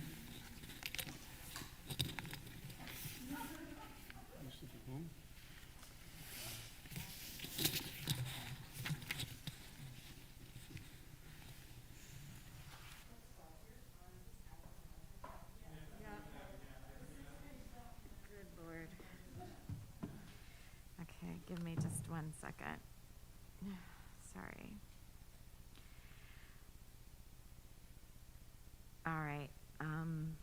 I just wanted to respond to a couple of things and ask a few questions. And Lisa, I don't think your mic's on. it's not, oh, maybe, no, it's just that I'm short, sorry. Can you hear me now? So there were a lot of things that really shocked me about this document, and they've been mentioned already by Mandy Hilliard and others. But I also wanted to point out a couple of other things that I have questions about. One is that, again, I find it very interesting that in one message that you are getting and that we are getting is that everyone wants to avoid a strike. And yet here is everything in writing that says that you are anticipating one, or the that at least Dr. Perez is. The other thing that I found interesting in going through the timeline is that in the document, it says that we started negotiating last June, when in fact we sunshined in April. And I know and I'm starting to repeat us also, because it just seems like these things are not being heard. It also says that our contract expired on June 30th, 2021, when in fact, even on the district website, it shows that our contract actually expired in 2020. We did negotiate a salary, small salary increase that went through 21, but the CBA, our contract, expired in 2020. And then it goes on to say again, and I would love to see the math on this, that what we're asking for is going to cost $12 million. And I came up with close to 10, so I think 12 is a pretty generous rounding.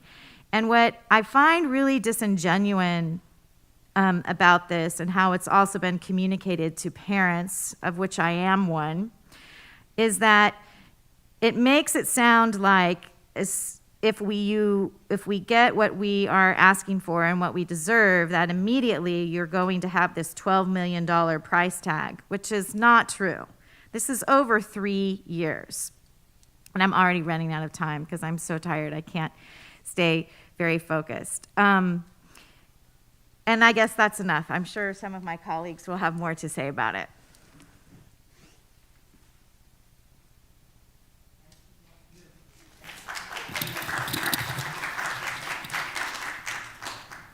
Joaquin?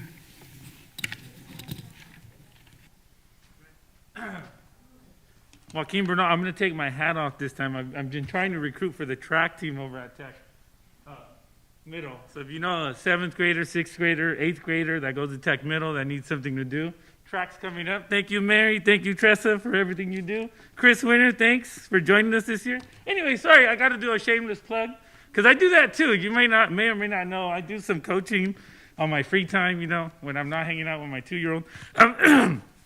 What I'm trying to figure out, I'm going to continue what Lisa just said. If you're trying to negotiate in good faith, why do we have a resolution that's 11G, that's got all these members that I know that text me personally, all upset and telling me, what are you doing with this? What is this? What is that? I see Megan's hand going like this. Sorry, Megan, for calling you out. I see you throwing your hand up, but you're one of those people that got mad about this too. So if we're trying to settle this and not have a strike, why would we have this document available? Why would you stir the pot? It seems like a lot of what we're doing here as a district is stirring the pot from people, only based on the communication I receive. Of course, I'm just one human that tends to work here, or enjoys working here, I should say, not tends to. And then the other comment that's been brought up when it comes to this is our health benefits. You could have opened in April with health benefits, but you didn't. Hopefully this year we open with health benefits once we figure this out, right? I'm hoping that's what you guys are out there pointing to people here to do. Hey, how about we do these health benefits, because you keep throwing them out there. I think my wife came up here in like September or October and told you about that, and yet you throw it out there. I've been here 13 years, and I think that's one of the first things they bring up. Someone mentioned how it was Jessica Gillian earlier, a few hours ago. She mentioned about how years ago they took, like some of these people here, I'm looking at Jen right here, Tracy over there. She took that cut to make sure the district would have money, and then she started paying on her benefits. And I think since I've been here, that's all we ever get thrown out. Oh, Joaquin, but you have the benefits. Unfortunately, Rayleigh's does not take my benefits, right? And you've heard this before. Anyways, thank you.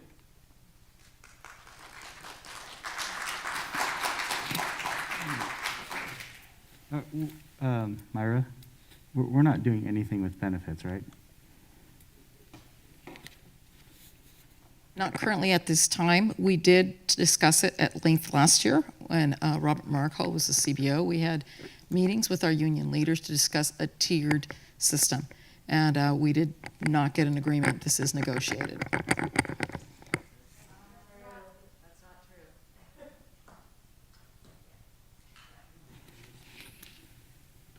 Denise? All right.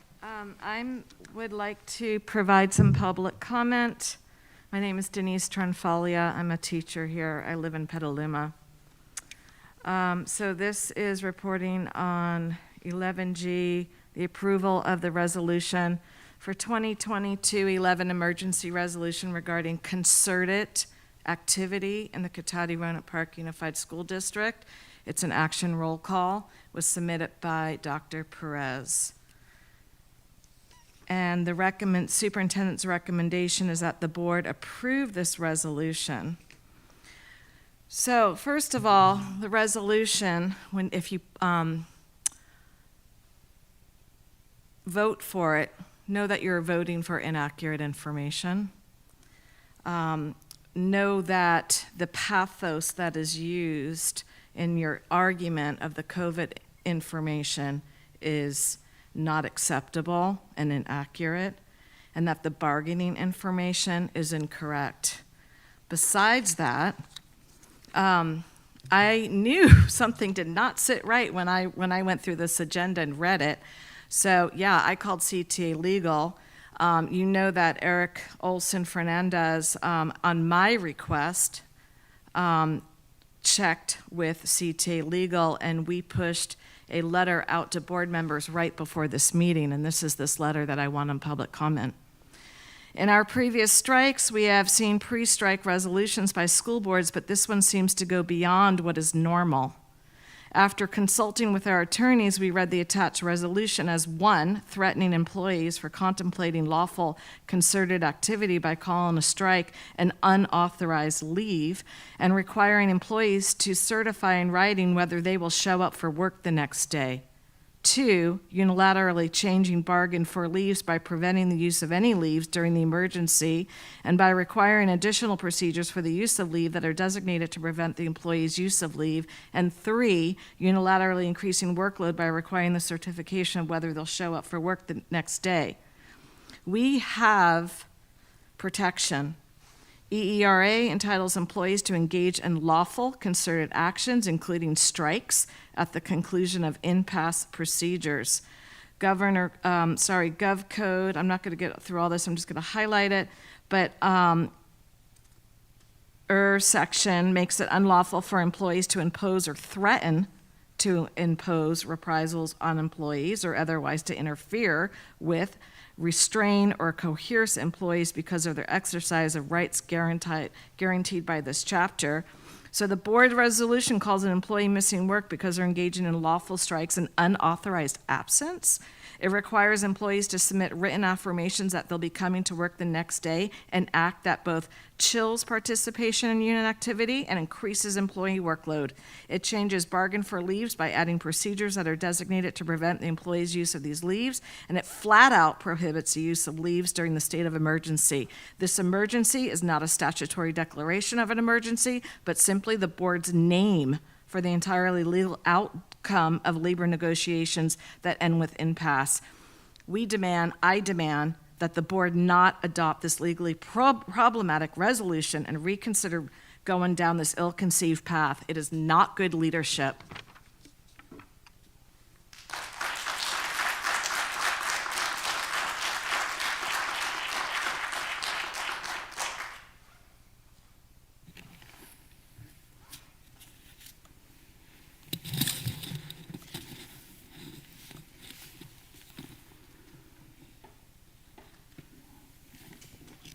Fiscal update and planning. All right. I'm going to give you my enrollment update for the month of January.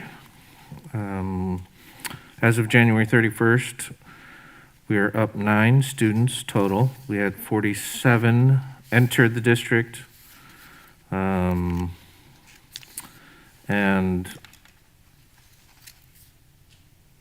that doesn't make sense. Yeah, that's up 9, so 38 leave. And we had 6 go to private schools and charters. We had 15 go out of county, and 6 moved within the county, and then we had 13 other. And just one note on this, so we're at 5,990 students enrolled as of January 31st. I was told that that number there's some lag in the early graduation numbers. So I think potentially we're going to see at least a 30 to 35 student decline in the next report that I report out probably next month.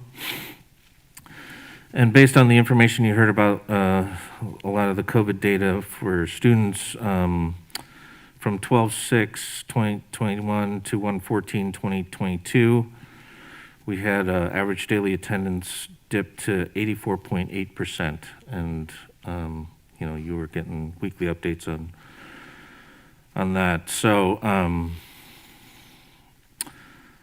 that's it on that. If there aren't any questions around the budget summary that I provide every month, I'm glad to answer them. I also provided a short summary of the governor's budget highlights from 22-23, or for 22-23, excuse me. I could go over a couple of those real quick. Where are we? Here we go. So, governor's budget for 22-23 is all-time high for education. Most districts will be required to spend down the reserves, not us. That's if you have reserves over 10%, which we do not. A sizable share of the new funding is for restricted purposes, leaving few resources to address increased costs associated with soaring inflation and rising pension obligations. The governor proposed a 5.33% COLA for 22-23, which is up 2.48% from the previous projection. And projected cost increases are facing districts, we're all facing those as well. 40% of the new education budget revenues are for one-time purposes. And there's a proposed solution to the ADA cliff that we're talking about that hopefully doesn't apply to us so much.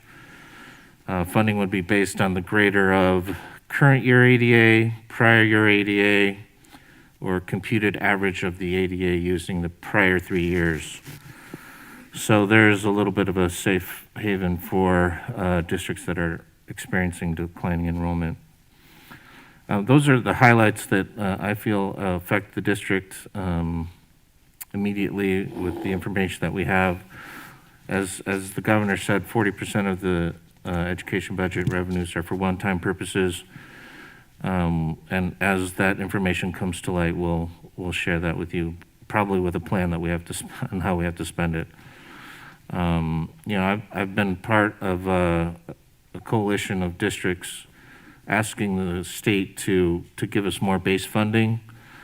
I'm joined by several districts, several hundred districts in the state for that request. So hopefully our words are heard by the governor and the legislature. So any questions around I included probably 6 or 7 slides from my presentation that I gave at the Budget Advisory Committee and from the workshop that I attended earlier last month. So glad to answer any questions that I can answer.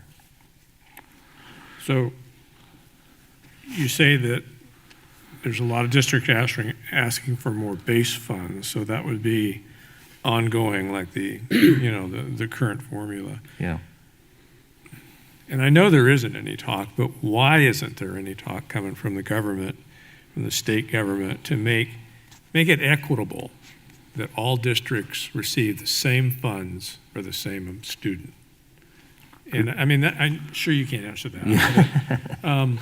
It is so inequitable that neighboring districts get more than us. Some districts get twice what we get, throughout the state. And yet we get requirements or saying, let's pay the average. Well, I would love to pay the average if it was equitable throughout the state, but it's not. And that's tragic to education. It's been tragic to our school district. I've been here for 27 and a half years. And it's unfortunate that those richer communities have more lobbying power and more political power to make education inequitable. And it irks me to that fact where, if it were equal, we could have equal salary without becoming a socialistic society and pay teachers all the same amount. But it's a shame that we don't get the same dollars from that neighboring districts get, or richer districts, or those districts that want to go on basic aid.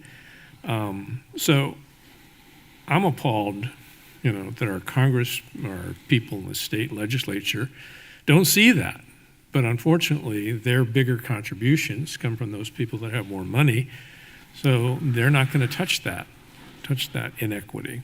And that's criminal. That's criminal for them to do that. So that's my 2 cents on that.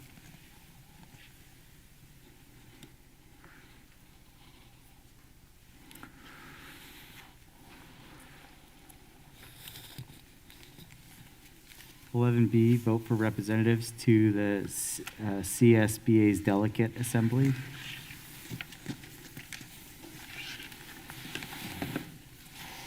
Yes, you have 2 representatives that are interested in this position, Jeremy Brott from Bennett Valley and Ever Flores from Santa Rosa City Schools.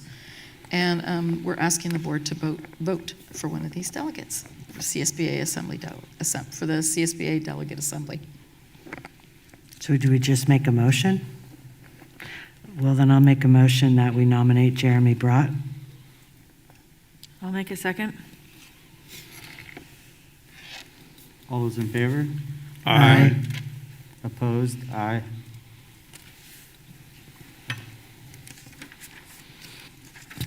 Thank you.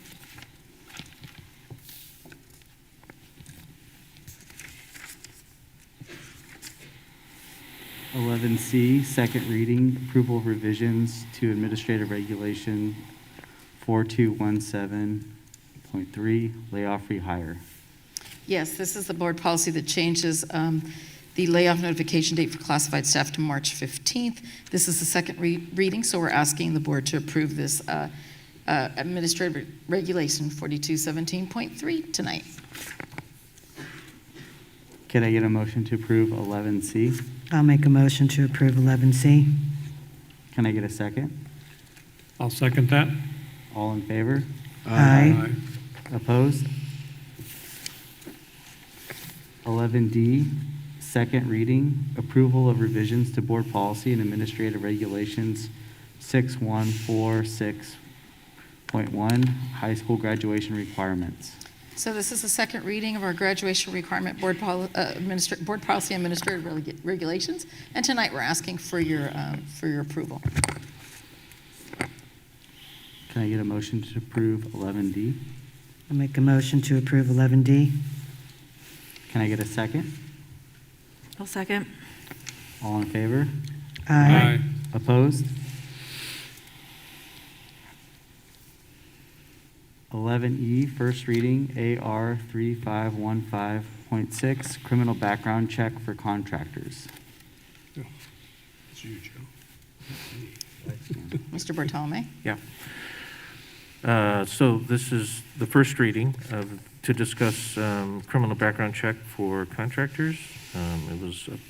Are there any questions? Is there a cost to the district for this? I'm gonna have to look into that for you. I'm sorry, I don't know. This is live scan, correct, right?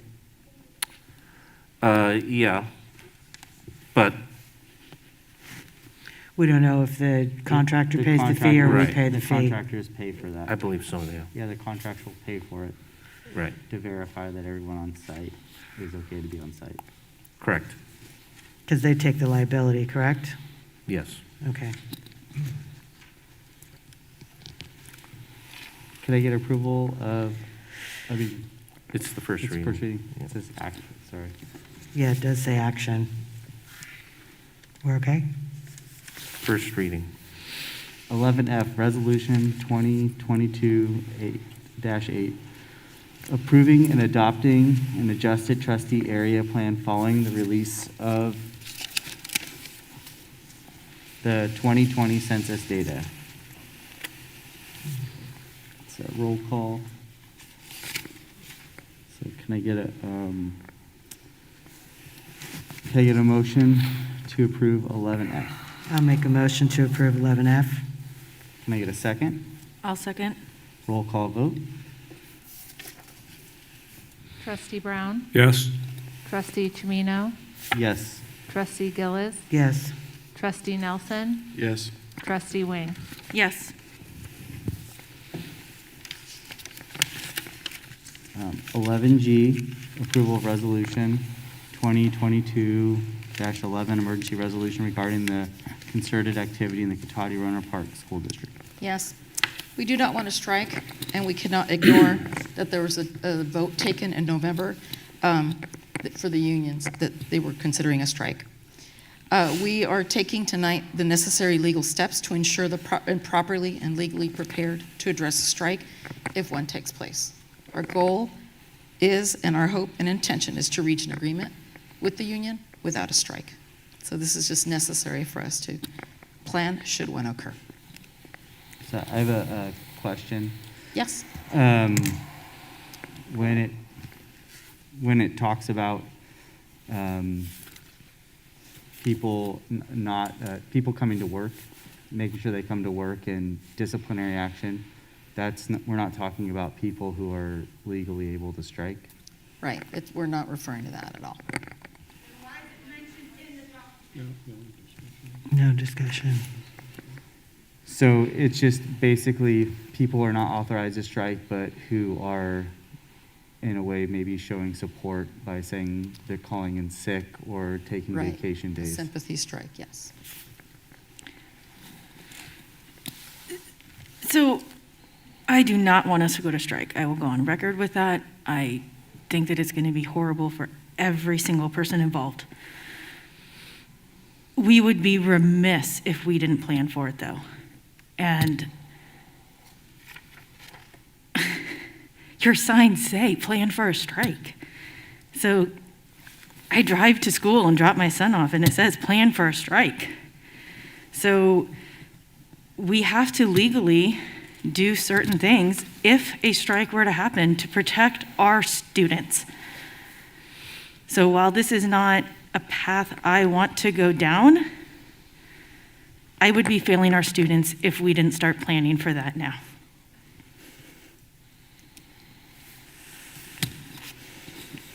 And this is something that we could table, and if we had to, we can revisit.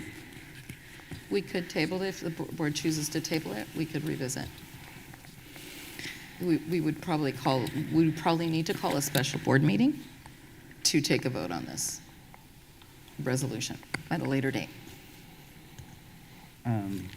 I'd like to make a motion to table this resolution and revisit it at a later date. I'll second that motion. All in favor? Aye. Opposed? Opposed.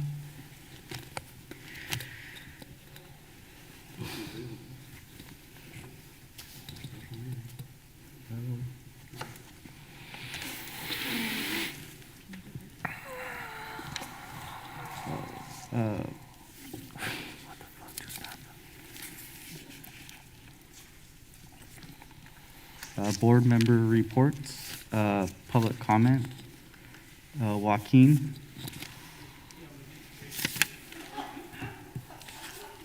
By the way, the competitor, we just had to, I kept track, by the way. Hey, hi, board members. Hey, so I think the first time I contacted you guys was via pandemic. We had a crazy staff meeting where a lot of emotions were there through a Google Meet. I reached out to my then boss, Jen Hansen, and was like, hey, I think I'm finally gonna call in, and I called in, and I invited you then. Of course, I think all 5 of you were board members at the time. I invited you to a Google Meet. You didn't answer me. Then later, when we jumped into hybrid and people were like, hey, let's just bring them all in quickly, I called again and I was like, hey, come see me, come see the madness. think in the fall I asked you to come to Club G5. Club G5 still wants to see you. My students would love to get to meet you. I have an amazing group of kids who have all these questions about not just Roner Park, but the world itself and how it works. We will constantly take bird walks and go see what a Lamborghini's worth so they can see that if you are an electrician, you may not be able to afford a $220,000 vehicle at 60 grand a year. That might not be the priority. So we have those conversations. My students are young. You know, they're 10 and 11, but before they know it, they're adults. I tell them all the time, you're gonna be a senior in high school, and I'm gonna be on that field when you graduate, because I have done that when my good friend Lisa Dolkis left. But anyways, those are all things you should come talk to us about. Don't just sit in this meeting, come see us. You could talk to us before school, after school, on our weekends. Like I gave you my address earlier, please come see me. You could also walk with me. I take personal care real serious. I walk at 4:45 every morning. Around 5:15, I'm in front of this building. That's two miles into my walk. Please stop by then too. I know you guys got a schedule, but come talk to me. Seriously, I've heard from a lot of the teachers that you represent. I hear from the parents. They should be talking to you guys. So if you're unwilling to, you can come talk to me, and I could be the middle person again. I think I've been doing that my whole life with my own siblings. I'm the youngest of 5, so just know. I get how that works. But anyways, again, thanks for your time. To the teachers at Monte Vista, you guys are too kind, by the way. You sent me a little gift. Thank you. You guys are too kind.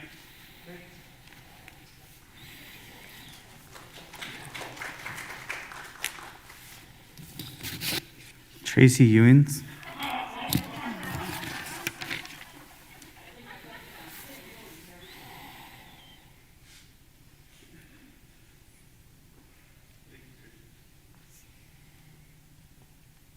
This is my last one for the night. And honestly, Joaquin and I did not start as a competition. We were just paying attention to the board meeting. So through this evening, my thoughts have gotten jumbled from where I started when I picked agenda item 12 to speak on. One, it's still freezing in this building. I emailed you all last time and said it's hard to stay late when it gets freezing. So I brought a blanket this time. And then I kind of was thinking like, what? What came over me to possess me to talk so many times at a board meeting tonight? And I've taught in the district 24 years, and last year is the first time the board's ever really heard from me. And then my thoughts were like, okay, at last board meeting, I left a little early and got home to say goodnight to my children and finally opened that glass of wine that I wanted all day and sit on my couch. And I started listening to the board reports. And one of my favorite highlights is Trustee Nelson, that teachers aren't staying to the end of the meeting. I was like, okay, person not coming to the bargaining meetings. I'm here, I'm staying to the end. I've had Girl Scout cookies for dinner, so I'm starting to lose it. And then I had the other thought, the other share out was, I kind of want to turn this way. Michelle, you wanted a better angle. We didn't get it this time. They're still looking at my backside. And so, no better angle. And which is kind of a bummer to me, because really, I like to see your responses to the people talking up here when I'm at home. But that's not happening. They're looking at my backside. Okay. Not one board member last time shared anything about being on a campus or in a classroom. So that was really powerful to me. Like, what? You guys aren't going into classrooms? And I know it's COVID and all that stuff, but I think we're kind of over that. You're all vaccinated, right? So, so I'm kind of formally inviting you, come to my classroom. Mr. Joaquin teaches my 5th grader. You'll probably see her over there. Or come talk to me. I gave you some data to talk about, things to chat about. I mean, I sat through that literacy presentation at LCAP, just tongue bleeding, like, really, these are the things that are happening. Phonics screener, we're not being told we need to do that. We're doing that on our own at certain sites, not all sites, a ton of different things. And I'm just like, come see what we're doing. Previous last board meetings, I did kind of bring up the admin and how we keep adding admin, and I couldn't find it on the website or in the agenda meeting, but just from knowing people have moved, I believe we have a new admin coming to Evergreen full-time, and there's a new admin at Lawrence Jones who took over for an admin that's on special assignment that gave me my COVID test today, which I gave it to myself, but he brought it there. And then there's also a new admin at, I don't know exactly, I couldn't find it. I really tried, but they're there. So you might want to ask like what sites are at. Anyway, love you all, appreciate that you do it. And I mean, some of you have gone out and had fun with, and I don't want to be controversial. I want to work together and just kind of pointing out like, there's some stuff that's not working really well right now in our district. Thank you for all your time.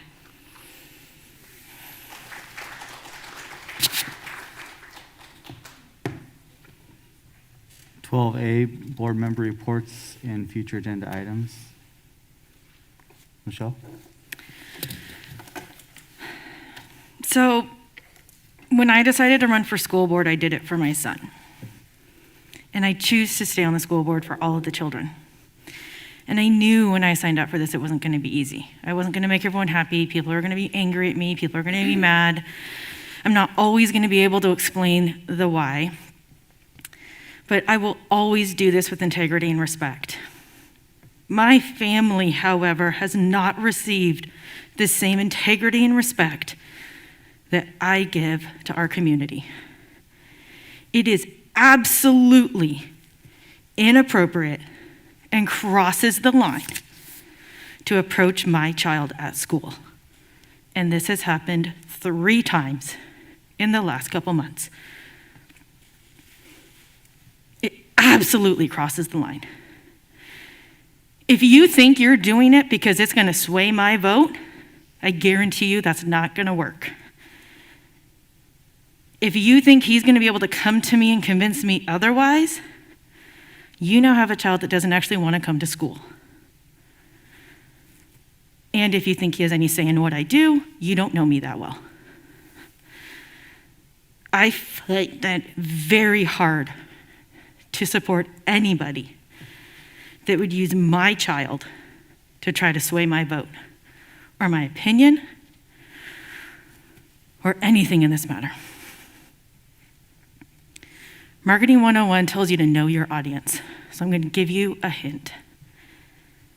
He's not your audience, and going to him to get to me is not going to work. This poor behavior by a very few small number of people is absolutely unacceptable and cannot be the norm. I will not stand for it. And God help whoever wants to run in 2022. That's it. Mark? Yeah, I did just want to do a quick shout out to the Rancho girls and boys soccer, girls and boys basketball teams, and the girls and boys wrestling teams that are advancing to NCS this week. So I think that's pretty awesome. That's it.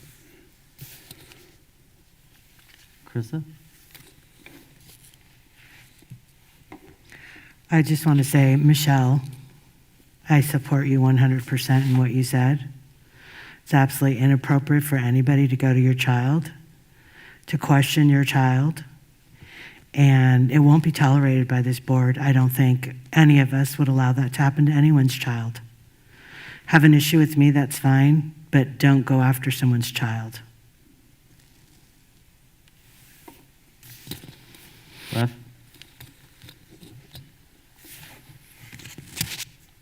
So 27 and a half years, Michelle, this has happened a number of times to my 3 kids who've all graduated.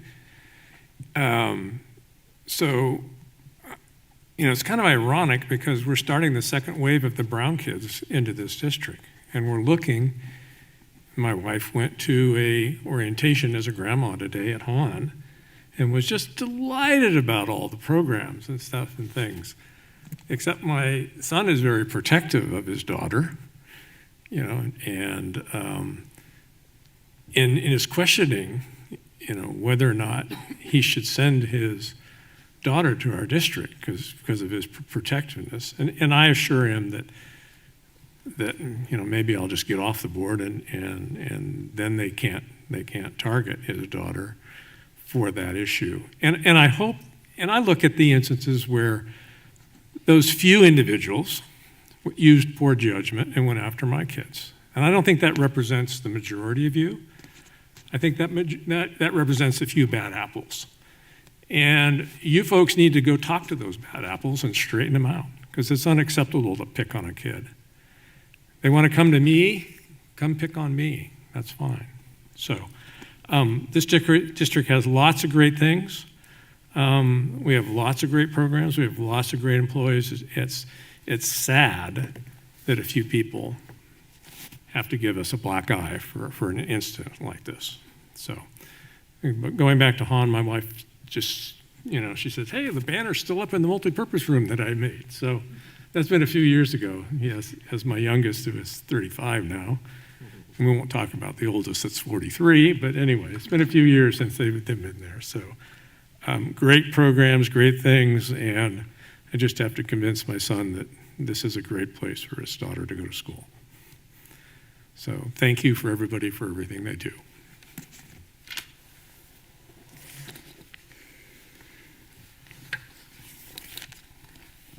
We had a special ed committee, and it was my first time really talking to that community, and I learned a lot, and it's very interesting. The parents' perspective and what everyone does to help support families. So I'm pretty proud to be a part of it and get to listen to. I don't really have much to contribute, I don't think, as much as everyone else, but I appreciate being a part of it.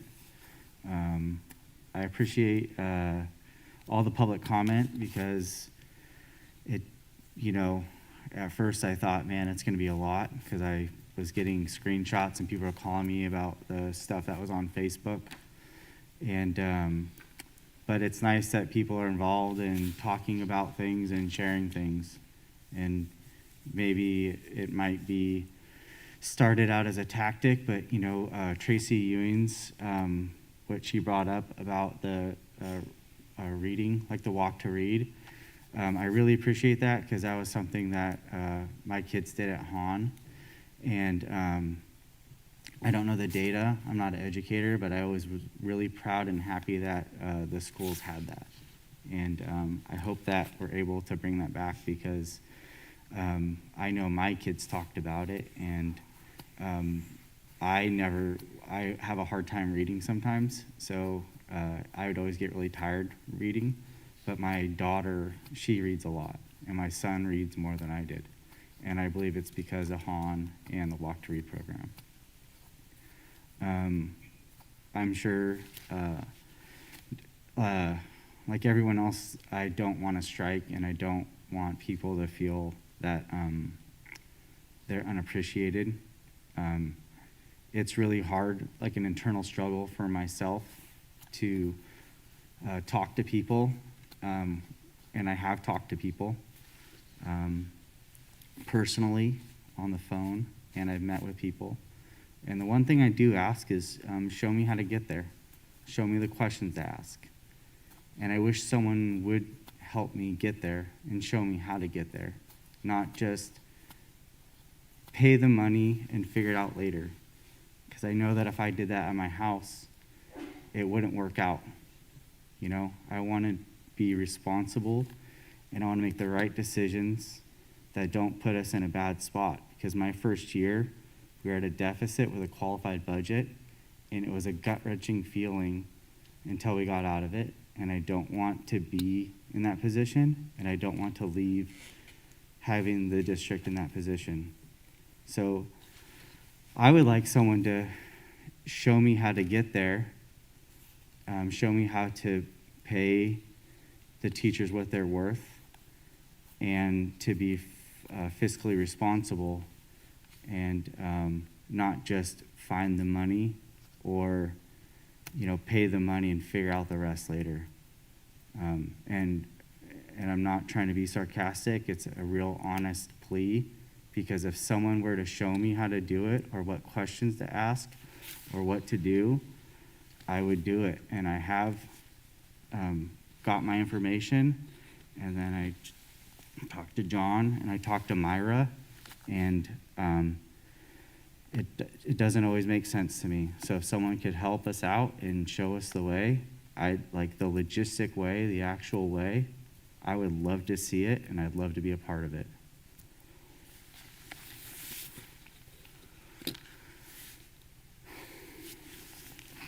12B Superintendent's Report. Yes, I'm just wondering about.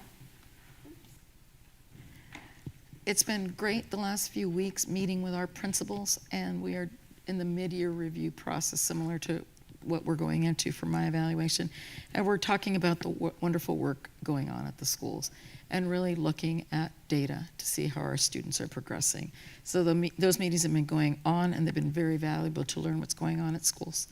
We also had a meeting with Lance Huffman to discuss differentiated assistance. Our scores, we need to improve some of our scores for our student groups. So we're forming a committee, and we had a meeting with him to talk about how we're going to proceed in that. We're going to have an action plan to address the needs of our students. Really exciting news, 10,000 Degrees, which is based in Santa Rosa, contacted me, Chris Gonzalez and Tracy Lanier, who are leaders in this organization, about a partnership.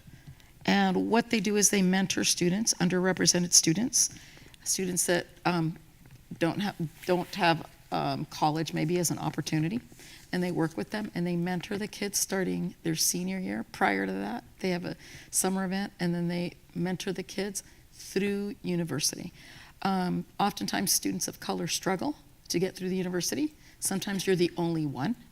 So it's a very lonely place, the university experience. So this is a mentoring situation which helps those students. And what's really exciting about that is that kids that go through college, they get their bachelor's degree, and then they come back and they're fellows with 10,000 Degrees. What's really nice about 10,000 Degrees is if you want to go to college, they will accept you and mentor you. So that's something that we're looking into, investigating that partnership. I'm also part of the CSLA Superintendent Steering Committee design meeting. SCO has a grant to really provide professional development for superintendents and to create a community of practice, which is similar to our PLCs, to do that as superintendents. So I've been serving on that committee, and it's really exciting work. So we're going to be able to design something for superintendents in terms of professional development. In February, I've also had the pleasure of visiting schools. Had a wonderful time at UELF, Richard Crane, and the Virtual Academy. So visiting students in classrooms, participating in very high energy assemblies. It's been a lot of fun. And also last week we had a parent advisory council. Those are our leaders in the school district, PTA presidents, and we provided with an update on ongoing projects and what's going on in the district. So that's my report for this evening.